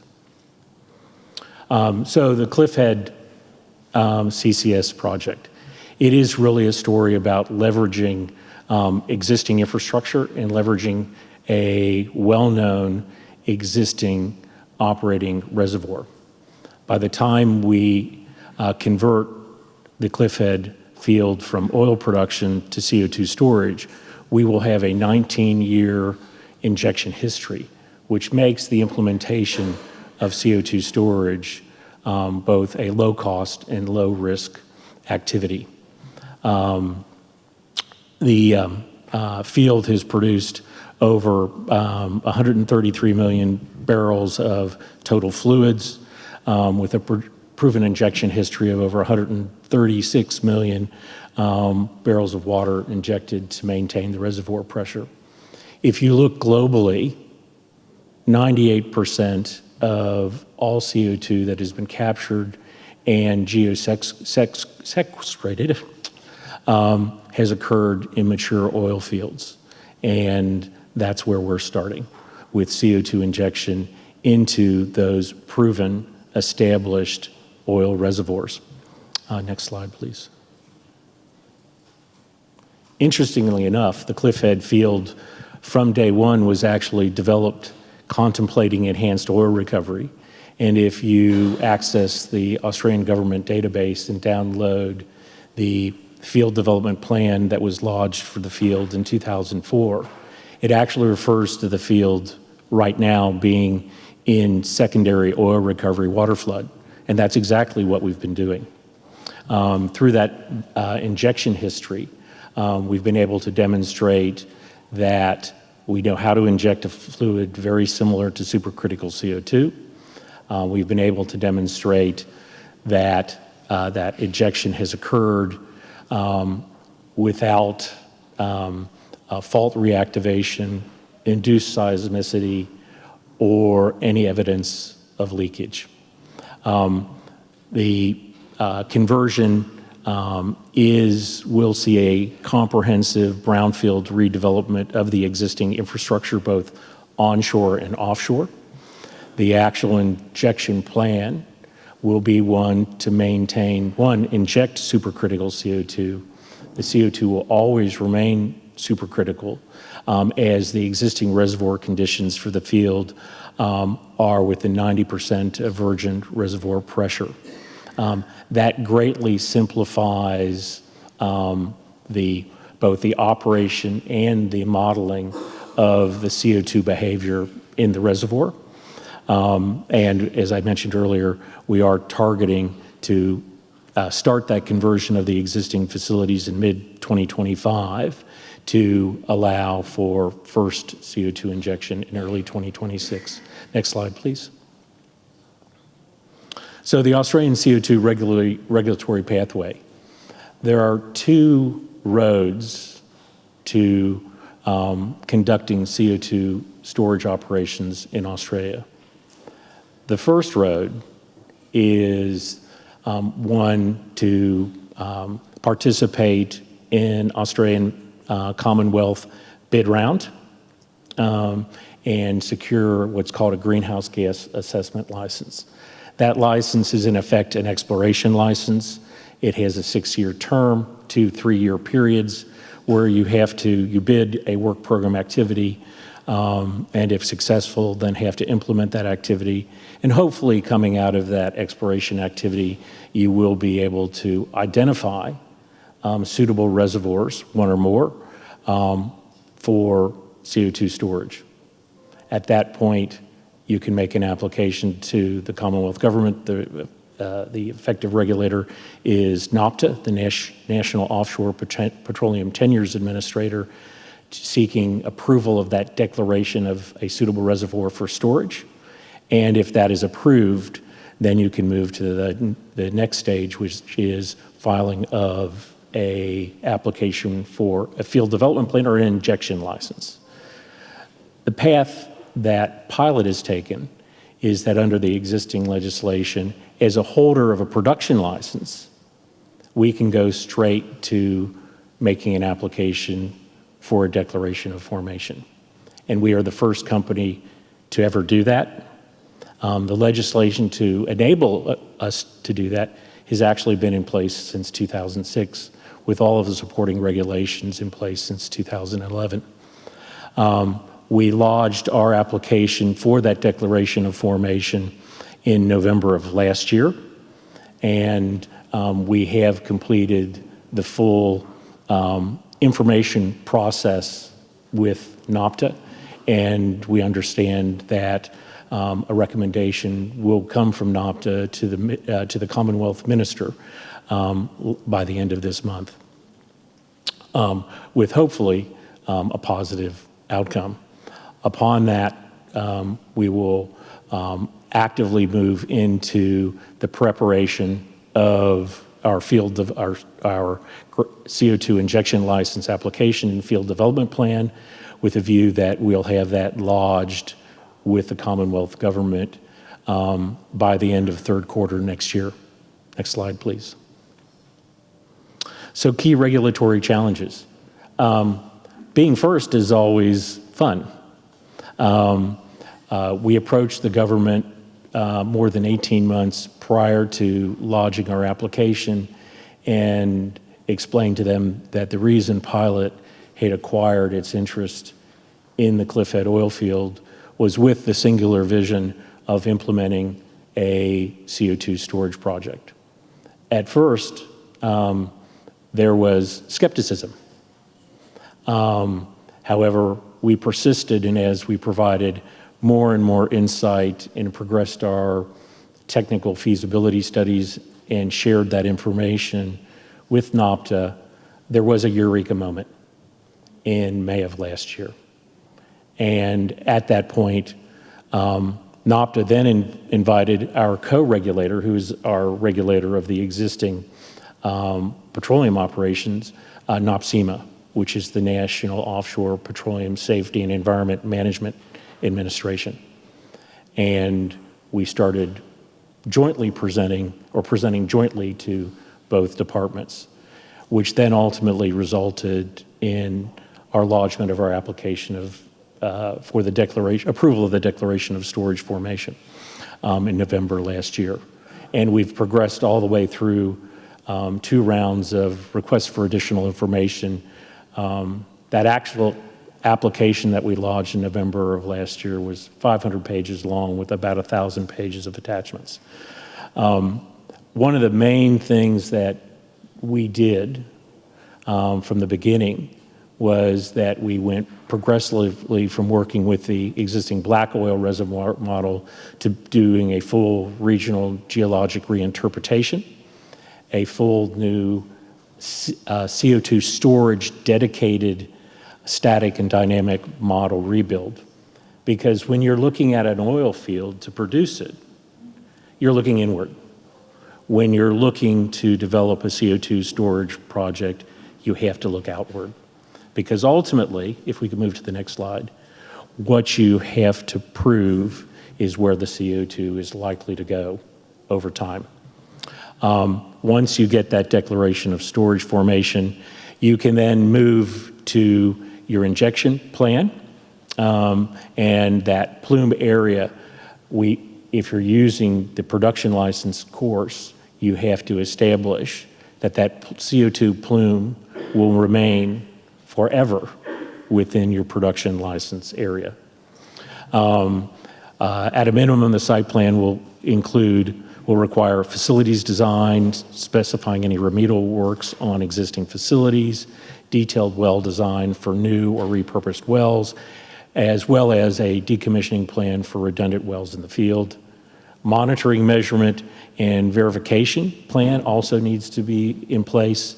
In addition to the site plan, the following approvals are required to be eligible for a greenhouse gas injection license, which is the environmental plan, and the part of that environmental plan includes the sea dumping license, which was the last legislation that was actually passed last night, on Monday night. Next page, please. So it really is a 4-stage conversion, quite simply, because the field has been developed for the purposes of enhanced oil recovery. We're not implementing an enhanced oil recovery project. We're a dedicated CCS project. But the infrastructure is in place, one for the injection of CO2 and pressure maintenance of the injection operation through continuous water production. And we have all of that onshore handling capacity to deal with that produced water. Next slide, please. So our CO2 storage development concept, there are really 3 main accumulations within the block. In the stage 1, we'll develop the first 2 accumulations, the Cliffhead and Mentel areas. It will involve the permanent abandonment of 5 of the existing wells, the workover of 3 of the existing wells to dedicate them to pressure management and pressure monitoring. It will involve the drilling of 2 new injection wells and 1 new pressure management well. Stage 2 of the development will involve addressing the 3rd storage area called Illawong. With the development of the Illawong area, that will involve drilling at least 2 additional new wells and increasing the storage capacity to 5 million tons per annum and a total in excess of 100 million tons of total storage. Next slide, please. So ultimately, these are images that are in our declaration of storage formation application. And where you can see we've actually modeled out over time with that dedicated CO2 model what the migration of the plume. In our project, the plume actually becomes totally immobile within 30 years.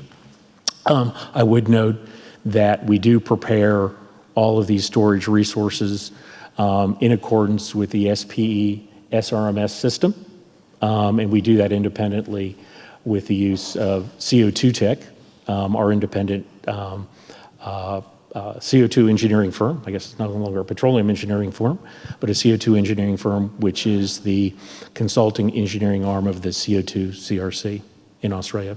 Next slide, please. Equally part of our, because we're working with an existing production license, we also brought on board Genesis Energy, the consulting engineering arm of Technip, to advise us all along the way through feasibility, through to the development plan, and these are indicative facilities design. And you will note that ultimately we're contemplating not only aggregation of CO2 from the onshore for injection, but also the ability to receive CO2 directly offshore. And you'll hear later today from Anders Lepso of KNCC that we've been in quite a lot of discussions with KNCC about the use of their CO2 storage transportation solution to be a critical part of our ability to receive CO2 directly offshore. One of the reasons we selected Technip Genesis to assist us with the project goes right to the heart of securing the confidence of the regulator that Pilot was absolutely serious about this project. Technip Genesis have a 100% success rate with safety cases with NOPTA and NOPSEMA for the implementation of field development plans. So ultimately, it does go to the heart of the team that you put together to instill the confidence in the regulator that you're doing the right things in the right way to deliver the right result. Next slide, please. Just really quickly. We'll go. Ultimately, this is CO2 storage enables us to apply the right technologies. Next slide. Which involves the use of the 8 Rivers CO2 convective reforming 8RH2 technology, which takes one of the C's out of CCUS. We all refer to it as carbon capture, utilization, and storage. The 8 Rivers technology actually starts with carbon use and storage. So CO2 is actually not the problem, it's actually a solution. Next slide, please. That enables us to deliver ultra low carbon intensity ammonia. These are the carbon intensity standards for clean hydrogen globally for the EU, Japan, Korea, and the US. And our project will generate scope 1 emissions unabated of 20 grams per kilo of hydrogen production, where the lowest international standard is the EU at 3.34 kilos per ton. Next slide real quick. Which enables us to deliver an ultra low cost product. Next slide. That's the time schedule for our project. Next slide. It is an achievable project. Next slide. And you can see a video on our website for the whole project. So we won't show the video because it takes 6 minutes, and I know I'm already out over time. Thank you very much.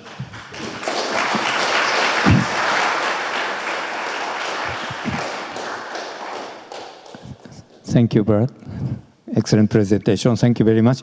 And we have our next speaker, Mr. Ken Freeman, from Vice President, ExxonMobil, Low Carbon Solution Asia Pacific. For yours. Thank you.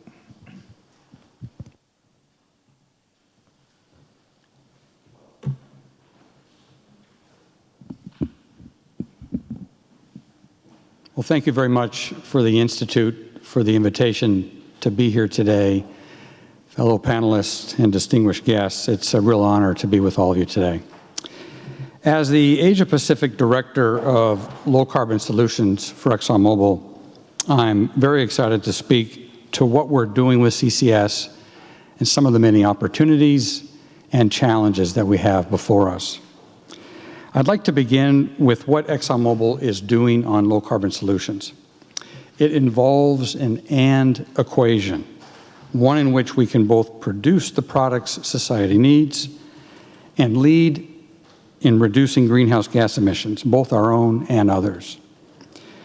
We're helping accelerate the world's path to net zero, and we're building a compelling new business. And it's our belief that these elements go hand in hand. One certainly won't be successful without the other. The world needs to urgently find a path to net zero. And that's why our low carbon solutions business is intensely focused on helping to accelerate the world's path to net zero by focusing on hard to decarbonize sectors and making that path economically viable and executable at a scale that makes a wider impact for society and industry. If you could please to the next slide. A bit of this has been covered this morning, but I think it's worth just spending a few moments discussing a number of global perspectives on the need for CCS. It certainly is going to play a pivotal role in the energy transition. The United Nations Intergovernmental Panel on Climate and the International Energy Agency both agree that CCS is one of the most important low-carbon technologies required to achieve society's climate goals and at the lowest cost. The IEA has also said reaching net zero will be virtually impossible without CCS. About 80% of the world's emissions come from the industrial, power generation, and commercial transportation sectors.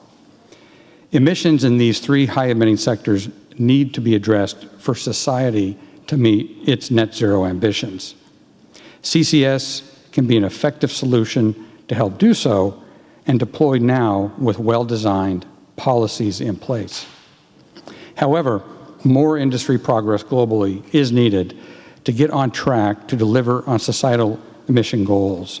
And as you can see from the chart on the right side of the page, the current pace of global projects is only about 30% of what is needed to achieve IEA Net Zero 2050.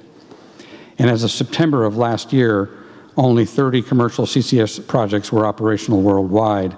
Taken altogether, these facilities would capture and store approximately 43 million tons of CO2 a year. However, that only represents a small amount of the world's total emissions. Project developers have announced ambitions for well over 200 new capture facilities. I think Brad even had some higher numbers. Jared, had some higher numbers to be operating by 2030, which would capture and store over 200 million tons of CO2 per year. But we must increase these numbers tenfold to meet climate mitigation targets. I'd like to next discuss some of the examples that we're working on in the U.S. Gulf Coast. Please advance to the next slide, if you would. So in the Gulf Coast, we're starting building some integrated value chains, and strategically, the Gulf Coast is a great place to start, given the concentration of emitters, the proximity to feedstocks, and access to permanent carbon storage. And those factors, plus policy within the Inflation Reduction Act, also contributes to these early projects supporting solid return. Moving to the Port Arthur Beaumont area, we've recently entered into another landmark commercial offtake agreement with Linde to capture, transport, and permanently store up to 2.2 million metric tons of CO2 annually.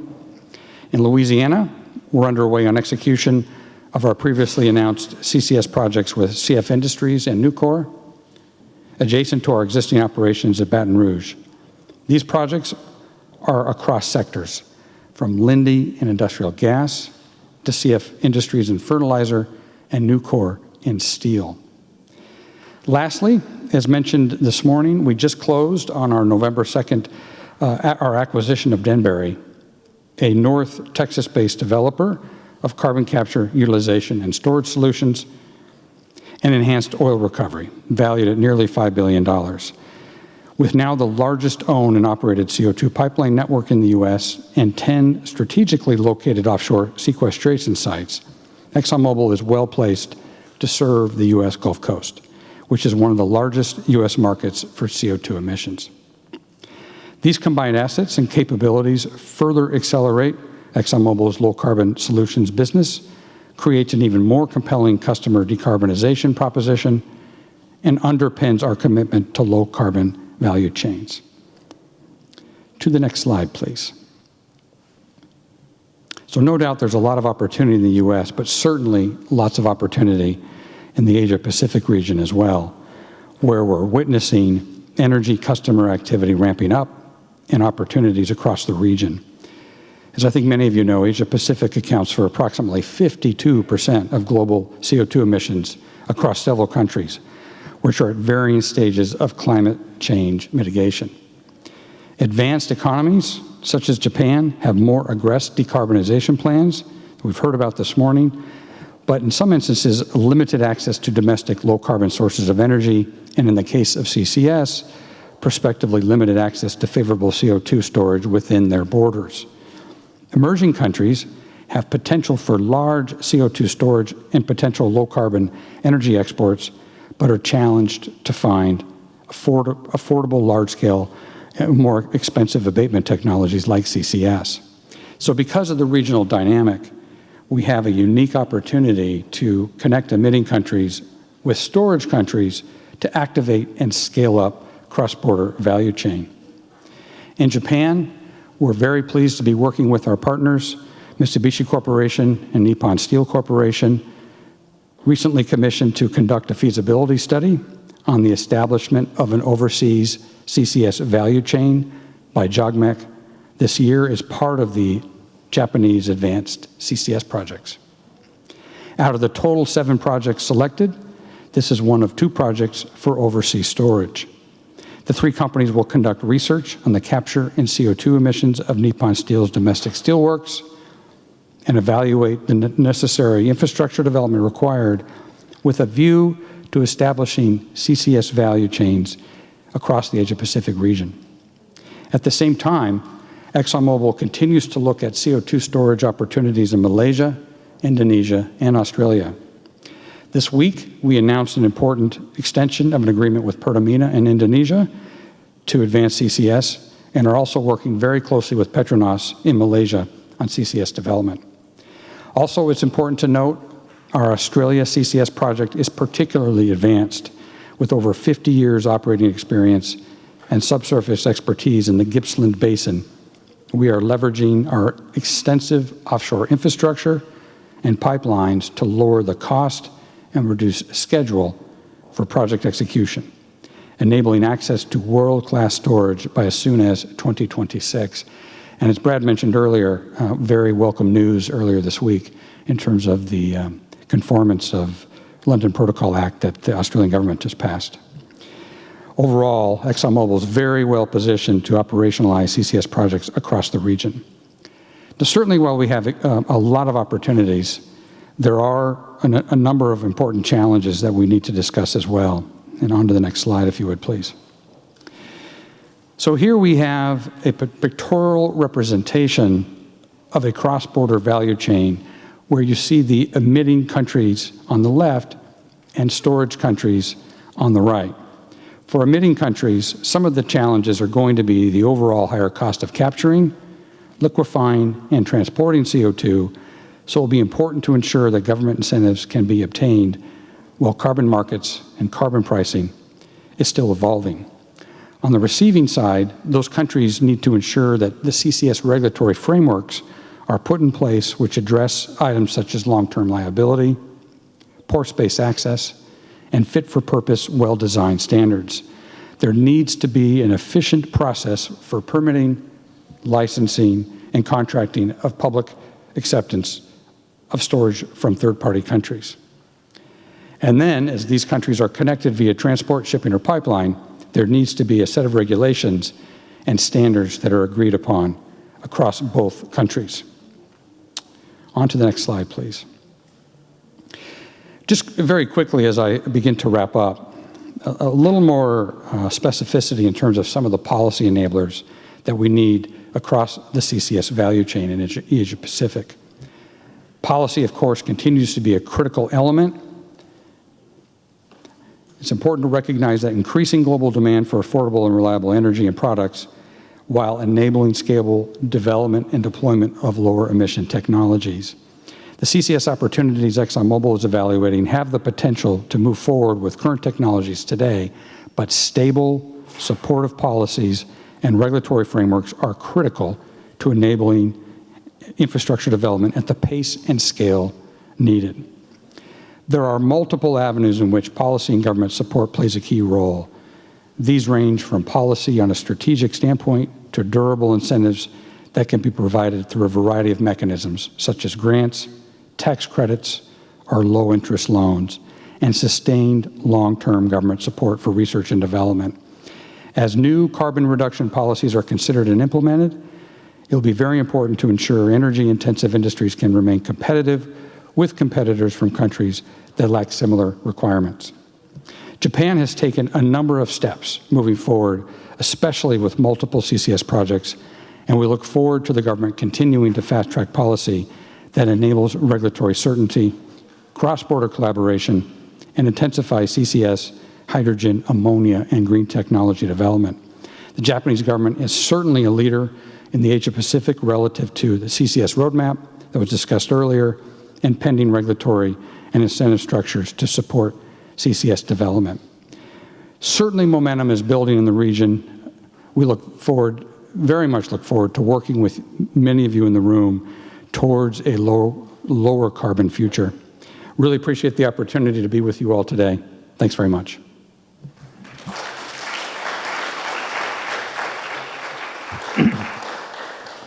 Thank you very much, Ken. Okay, we have a next speaker. It's Jane Barton from Australia. Jane is online. Hi, Jane. Hi, Nambai-san. How are you? Yeah, nice to meet you. Okay, so microphone is yours.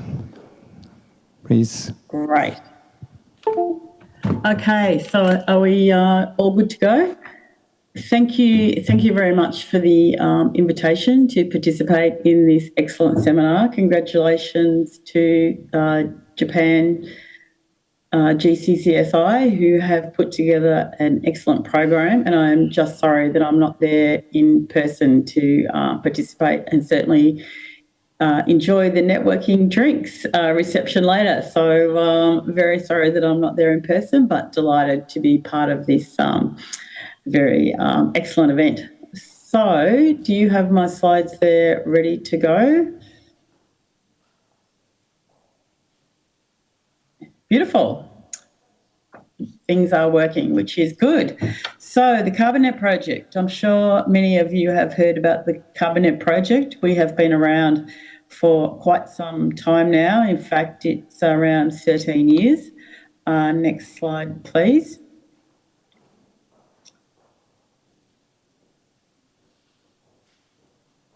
So the project is it's a government-funded project.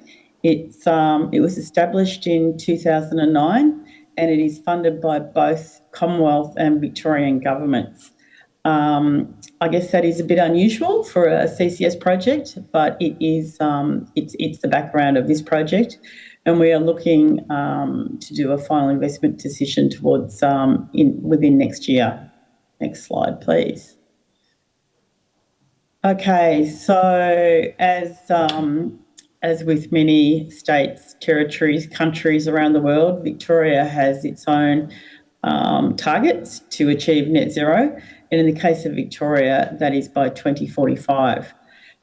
That will take lots of different things to achieve that target. It will, as we transition away from brown coal-fired electricity in the Latrobe Valley to renewables, we will also need things like CCS. And in fact, CCUS is required in all major global and Australian carbon abatement modelling scenarios. Even with 100% renewables, CCS will certainly need to be part of the solution going forward. And I'm sure that's no surprise to those people there sitting listening at the conference today. Next slide, please.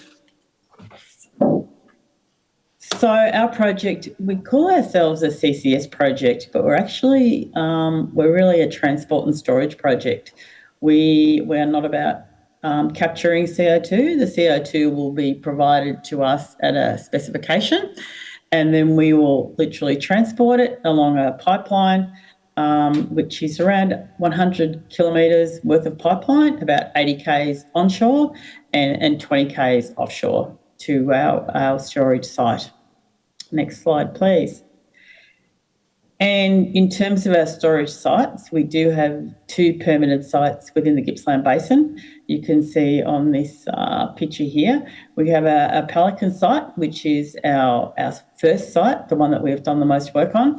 And then we have our Kookaburra site, which you can see just below it. It's a much bigger area, and we do have quite a lot of information on that site, but the Pelican site is where we're focusing our efforts in the first instance, and that's where our pipeline will be travelling through to, and that's the one that we'll be applying for our declaration of storage formation on.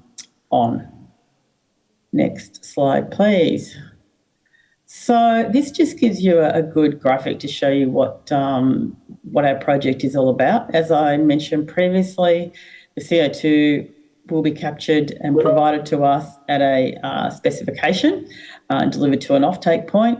Supercritical CO2 will then be transported along that pipeline to our Pelican site, and then with the CO2 then stored permanently in porous rock.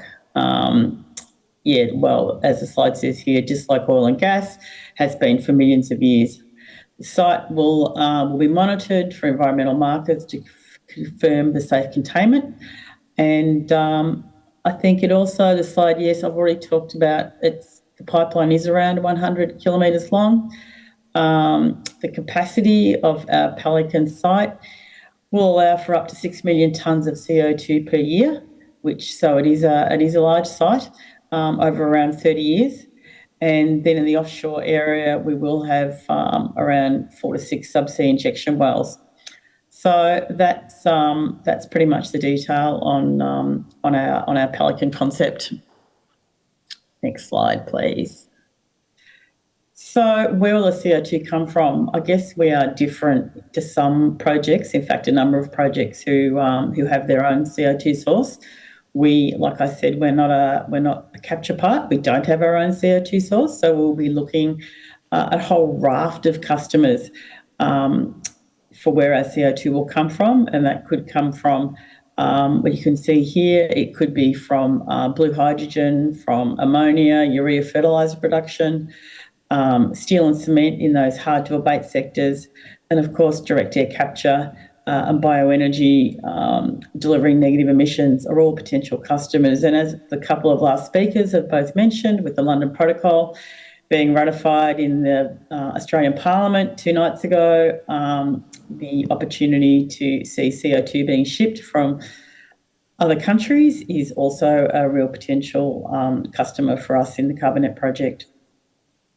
Next slide, please. So, as I said, we have been around a long time, and during that time we have delivered significant due diligence. We've spent a lot of time in the early days focusing on our storage, in our geology and our subsurface. Without that, you don't have a project. So that's where we have done a lot of work, including marine seismic survey. We did drill an offshore appraisal well in the summer of 2019-2020. And we've done all of the modelling that we have done at the Pelican site has independently been peer-reviewed by Geoscience Australia, the British Geological Survey, CSIRO, and the Geological Survey Victoria. So we've not only done the work extensively and had consultants also assist us, we've had it peer-reviewed, and it gives you a bit of a list there of a number of the investigations that we have completed. But suffice to say, it's been really extensive analysis, review, and peer review. So we're very comfortable with the results we have going forward. Next slide, please. So I'll just give you a bit of an update of where we are with the various work streams. So the FEED study is underway at the moment. and we will look to that will be completed in first quarter of 2024. So that will give us some cost estimates, CapEx and OpEx estimates, some materials and construction timelines. It's looking at all sorts of options, around size of equipment, and all sorts of other options. We will have our P&IDs, and it's really just getting the project ready to procure the long lead items. So that is underway. I've actually just been at a sponsors meeting with our consultants this morning, and that work is travelling along very, very nicely. Next slide.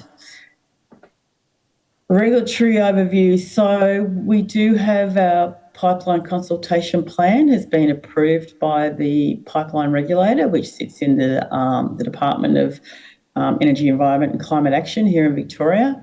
And to actually go and talk to landowners about accessing land for survey work, you need to have a plan approved, which that was done a few months ago. And the team are actually out now talking with landowners and getting those agreements in place so that we can go ahead and do those the surveys that are required ahead of applying for the pipeline licence.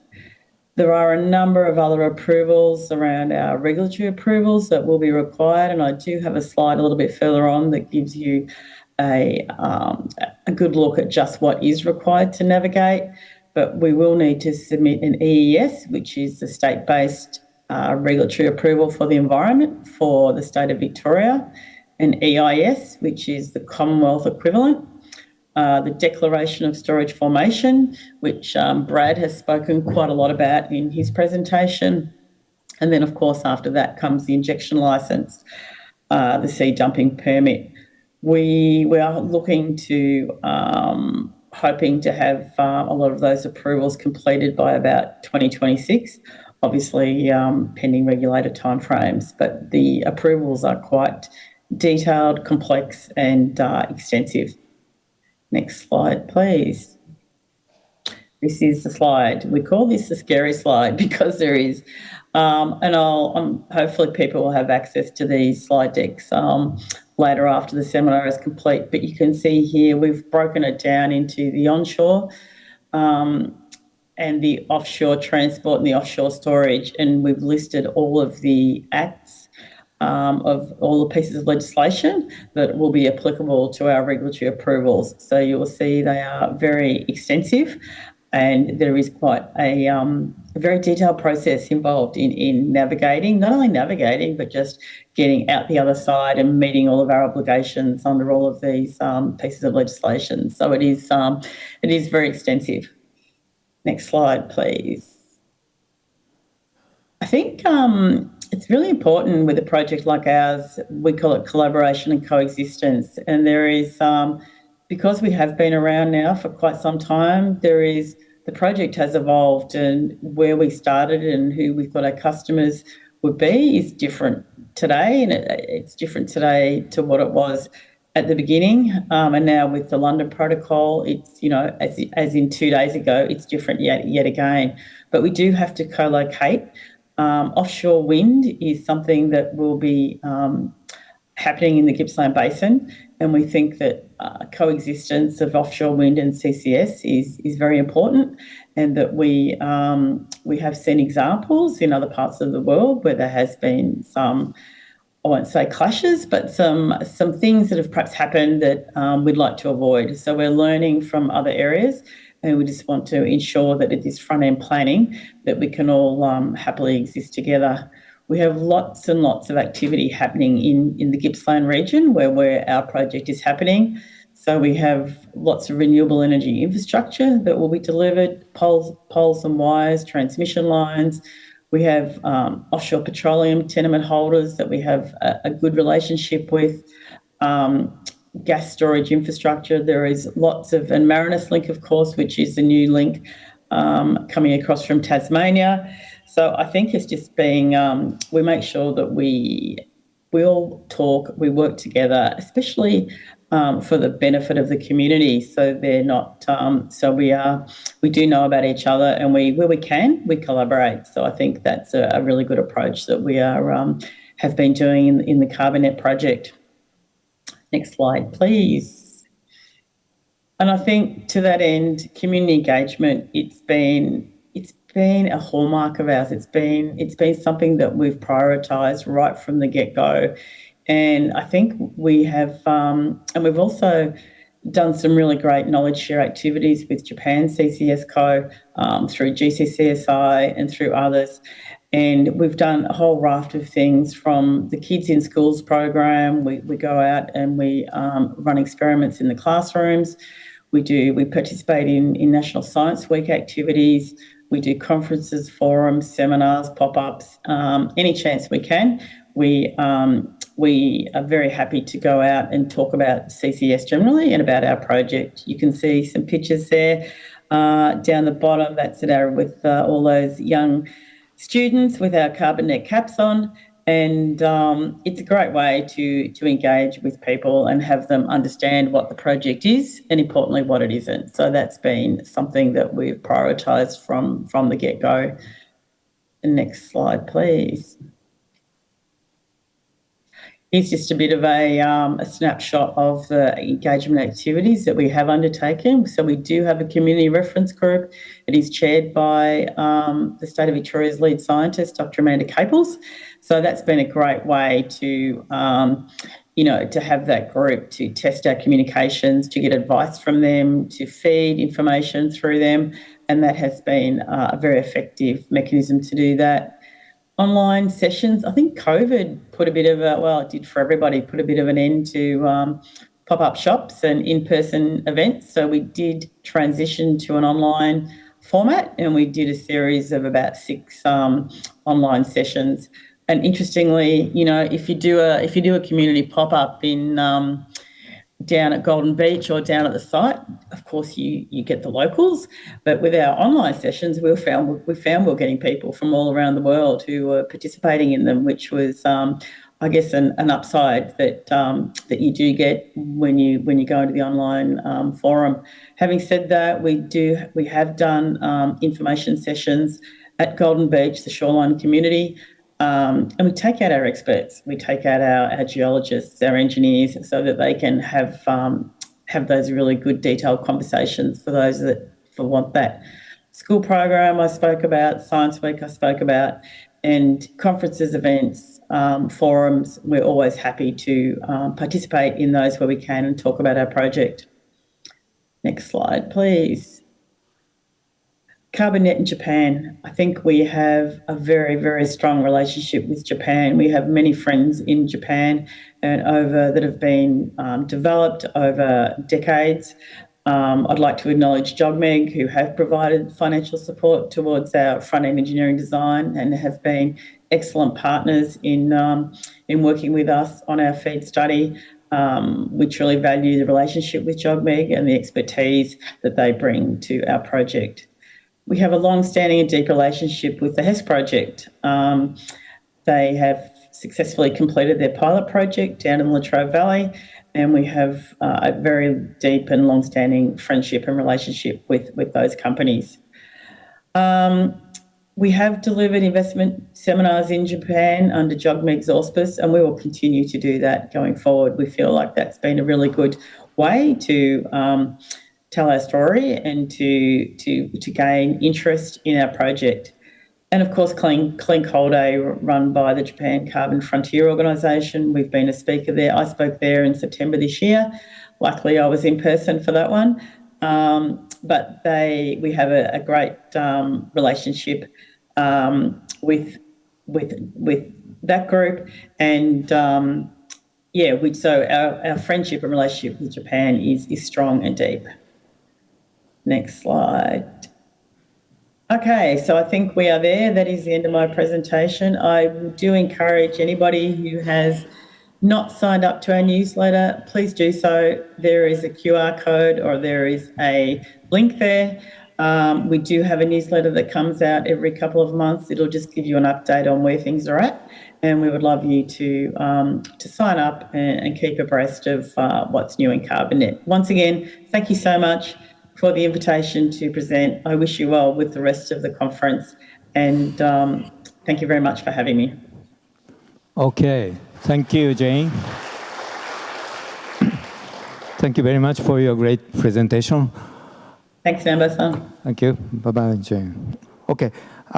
すいません。少し We are running behind schedule, but the next presentation will be the final presentation for this morning session. Let me introduce the speaker from Exodus, Ms. Celeste Koravos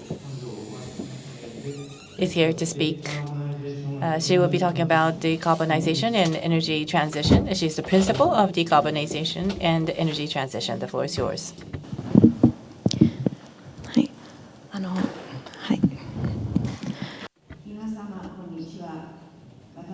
Hello, ladies and gentlemen. My name is Celeste Koravos, and I come from an energy consultant called Exodus. We have a long history of assisting the private sector as well as the Japanese public sector in the areas of CCS, hydrogen, offshore wind power, and other renewable energy and mineral resource development. As an Australian, I am very proud to be part of the important Australia-Japan relationship.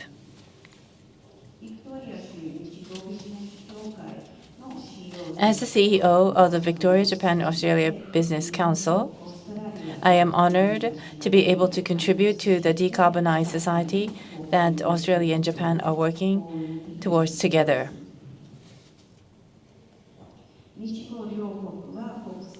I am confident that Australia and Japan can work together to meet the challenge of climate change, one of the most difficult challenges the international community has faced in human history. As our two countries move forward with a single goal of global decarbonization, I look forward to working with you to achieve our zero carbon vision. In today's event, we have many participants from overseas, and therefore I would like to give my presentation in English. Your understanding is greatly appreciated. I would like to give my presentation in English. Thank you.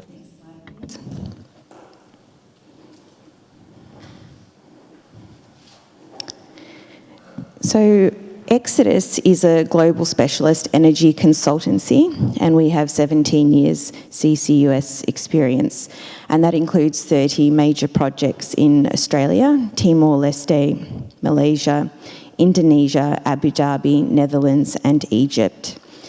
And we are involved in all steps of the CCUS value chain and project lifecycle.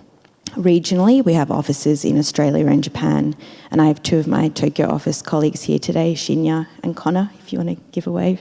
Hi, thank you. Next slide. So I will cover today a little bit about CCS in Australia and 5 new updates, so we can count down to lunch with those 5 updates. Next slide, please. Okay. So what makes Australia a suitable CCS location? So in Australia, we need to deploy CCS capacity of 175 million tonnes per annum by 2035 to achieve net zero by 2050. And CCS is one of our 7 priority areas in our federal government emissions reduction plan. We have world-class geological storage basins close to industry that produces greenhouse gas. And CCS is helpful in offsetting emissions under something called our safeguard mechanism, which I'll discuss later.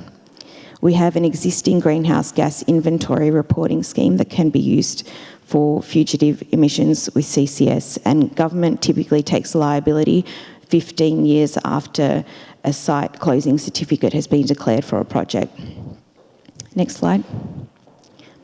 So according to last week's GCCSI report that was covered earlier, Australia has overtaken the Netherlands to join the UK, Canada and China in rounding out the top 5 countries for CCS deployment. Australia is referred to as an anchor nation in that regard. We have renewed domestic commitments to the technology, excellent storage, strong historical support for the London Protocol, and we are identified by our neighbours as a potential CO2 export destination.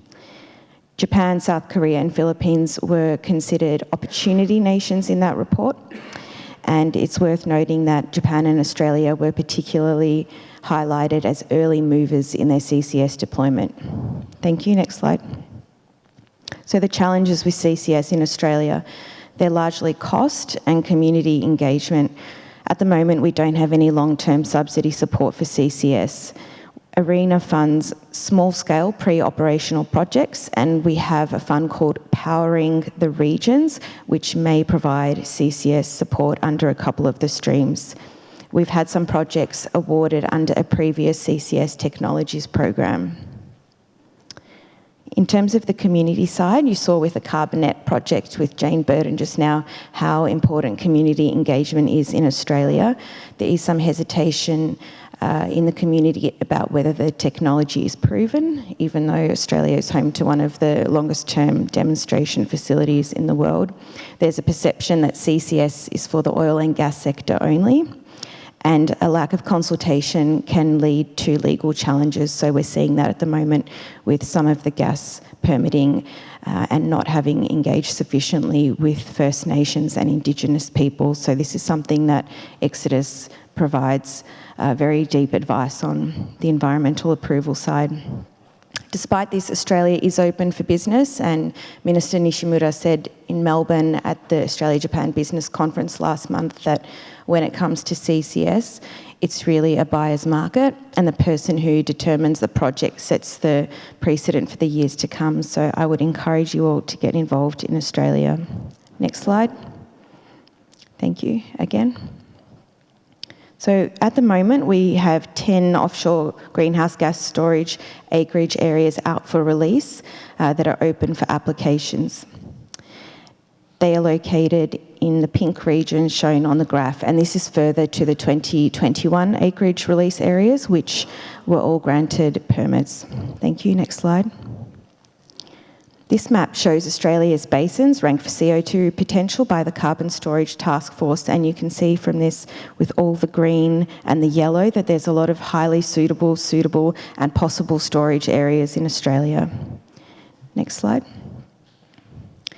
This map's reproduced from GCCSI with all of our current pilot and commercial projects, plus publicly announced Japanese participation in those projects and Exodus's involvement in those projects. With most of those Japanese participants, it's in relation to investment or in relation to offtake from the neighbouring gas fields. And in the case of the CO2 CRC Otway project, we're using Japanese fibre optic cable. We can also see the Carbonet project in Victoria that Ms Jane Burton mentioned, and the pilot project in WA that Mr Brad Lingo mentioned earlier. Thank you. Okay. In the Northern Territory, which is at the top of Australia, we as Exodus partnered with the government, with CSIRO, which is our national science agency, INPEX, Santos, Woodside, Eni and Origin Energy for a CCUS study. And we looked at how to help Northern Territory government formalise or support its net zero goals by 2050 and achieve gross state product of 40 billion Australian dollars by 2030. Thank you. So some outcomes from Japan from that study. Japan is one of the Northern Territory's key LNG customers and Northern Territory's largest export markets in 2021 to 2022. We exported from Northern Territory 7.1 billion Australian dollars to Japan. The opportunities for Japan include CO2-derived methane and CO2 recycling, CO2-derived jet fuel and CO2 import, which we'll talk about in a moment with the London Protocol update. And this aligns nicely with Japan's goal of 1% CO2-derived methane supply by 2030. Thank you. So second update. So we heard from some of the speakers earlier, the news on Monday evening, that in Australia, the almost final step happened for the ratification of the London Protocol.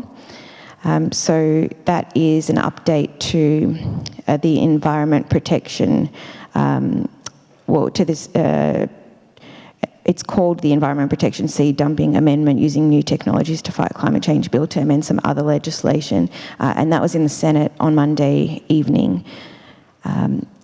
As we know, the 2009 amendment to the London Protocol is not globally in force. Only 2/3 of the contracting parties have ratified it, and for those countries that have ratified it, when they're dealing with a contracting party or a non-contracting party, there's an interim measure that allows them to use the protocol, provided there's a bilateral agreement between the countries to support the export and injection of CO2 into the other country. Next slide. So this is the bill process in Australia, and you can see from the blue circle that we're almost at the end of it, and the last step is the Governor-General's assent, which always happens. And after that, Australia will have to enter into bilateral agreements with countries like Japan if it wants to accept Japanese CO2 into Australian basins. Thank you. This is particularly relevant for one of the projects we're involved in, the Bayu Undan CCS field.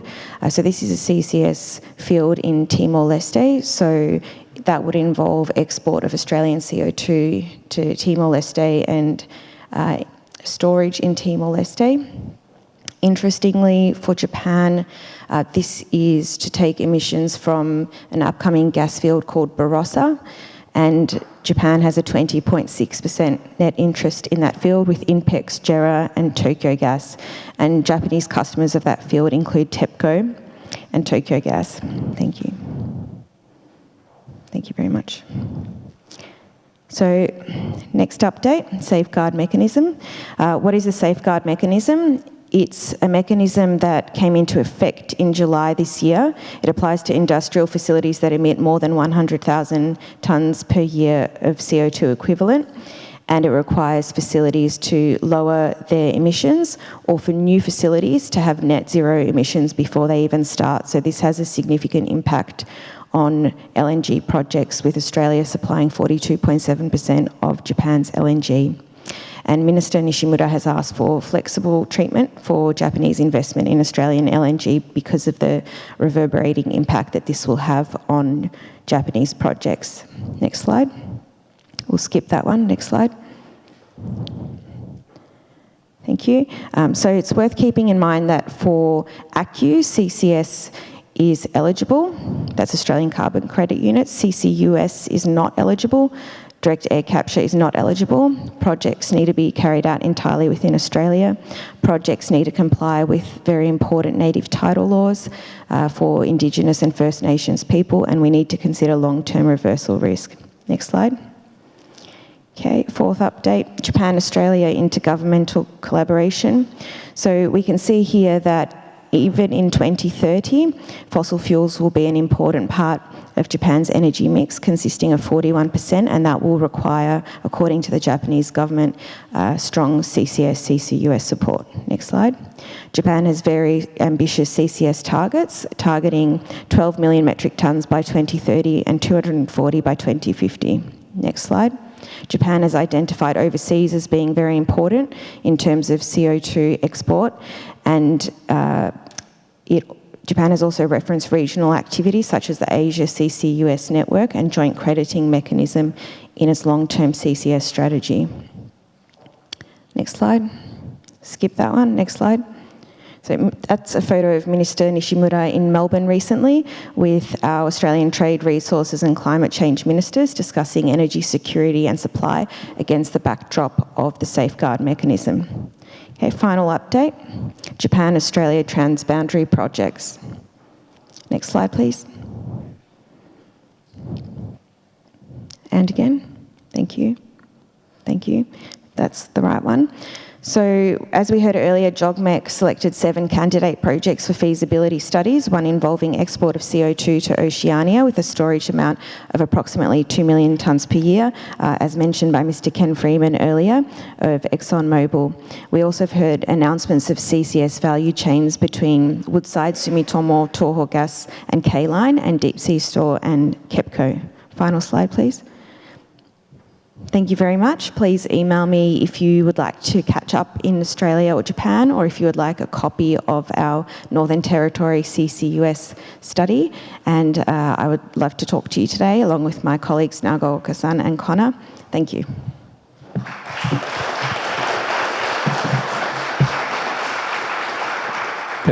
Thank you very much, Celeste-san's excellent presentation in Japanese and as well as in English. Thank you.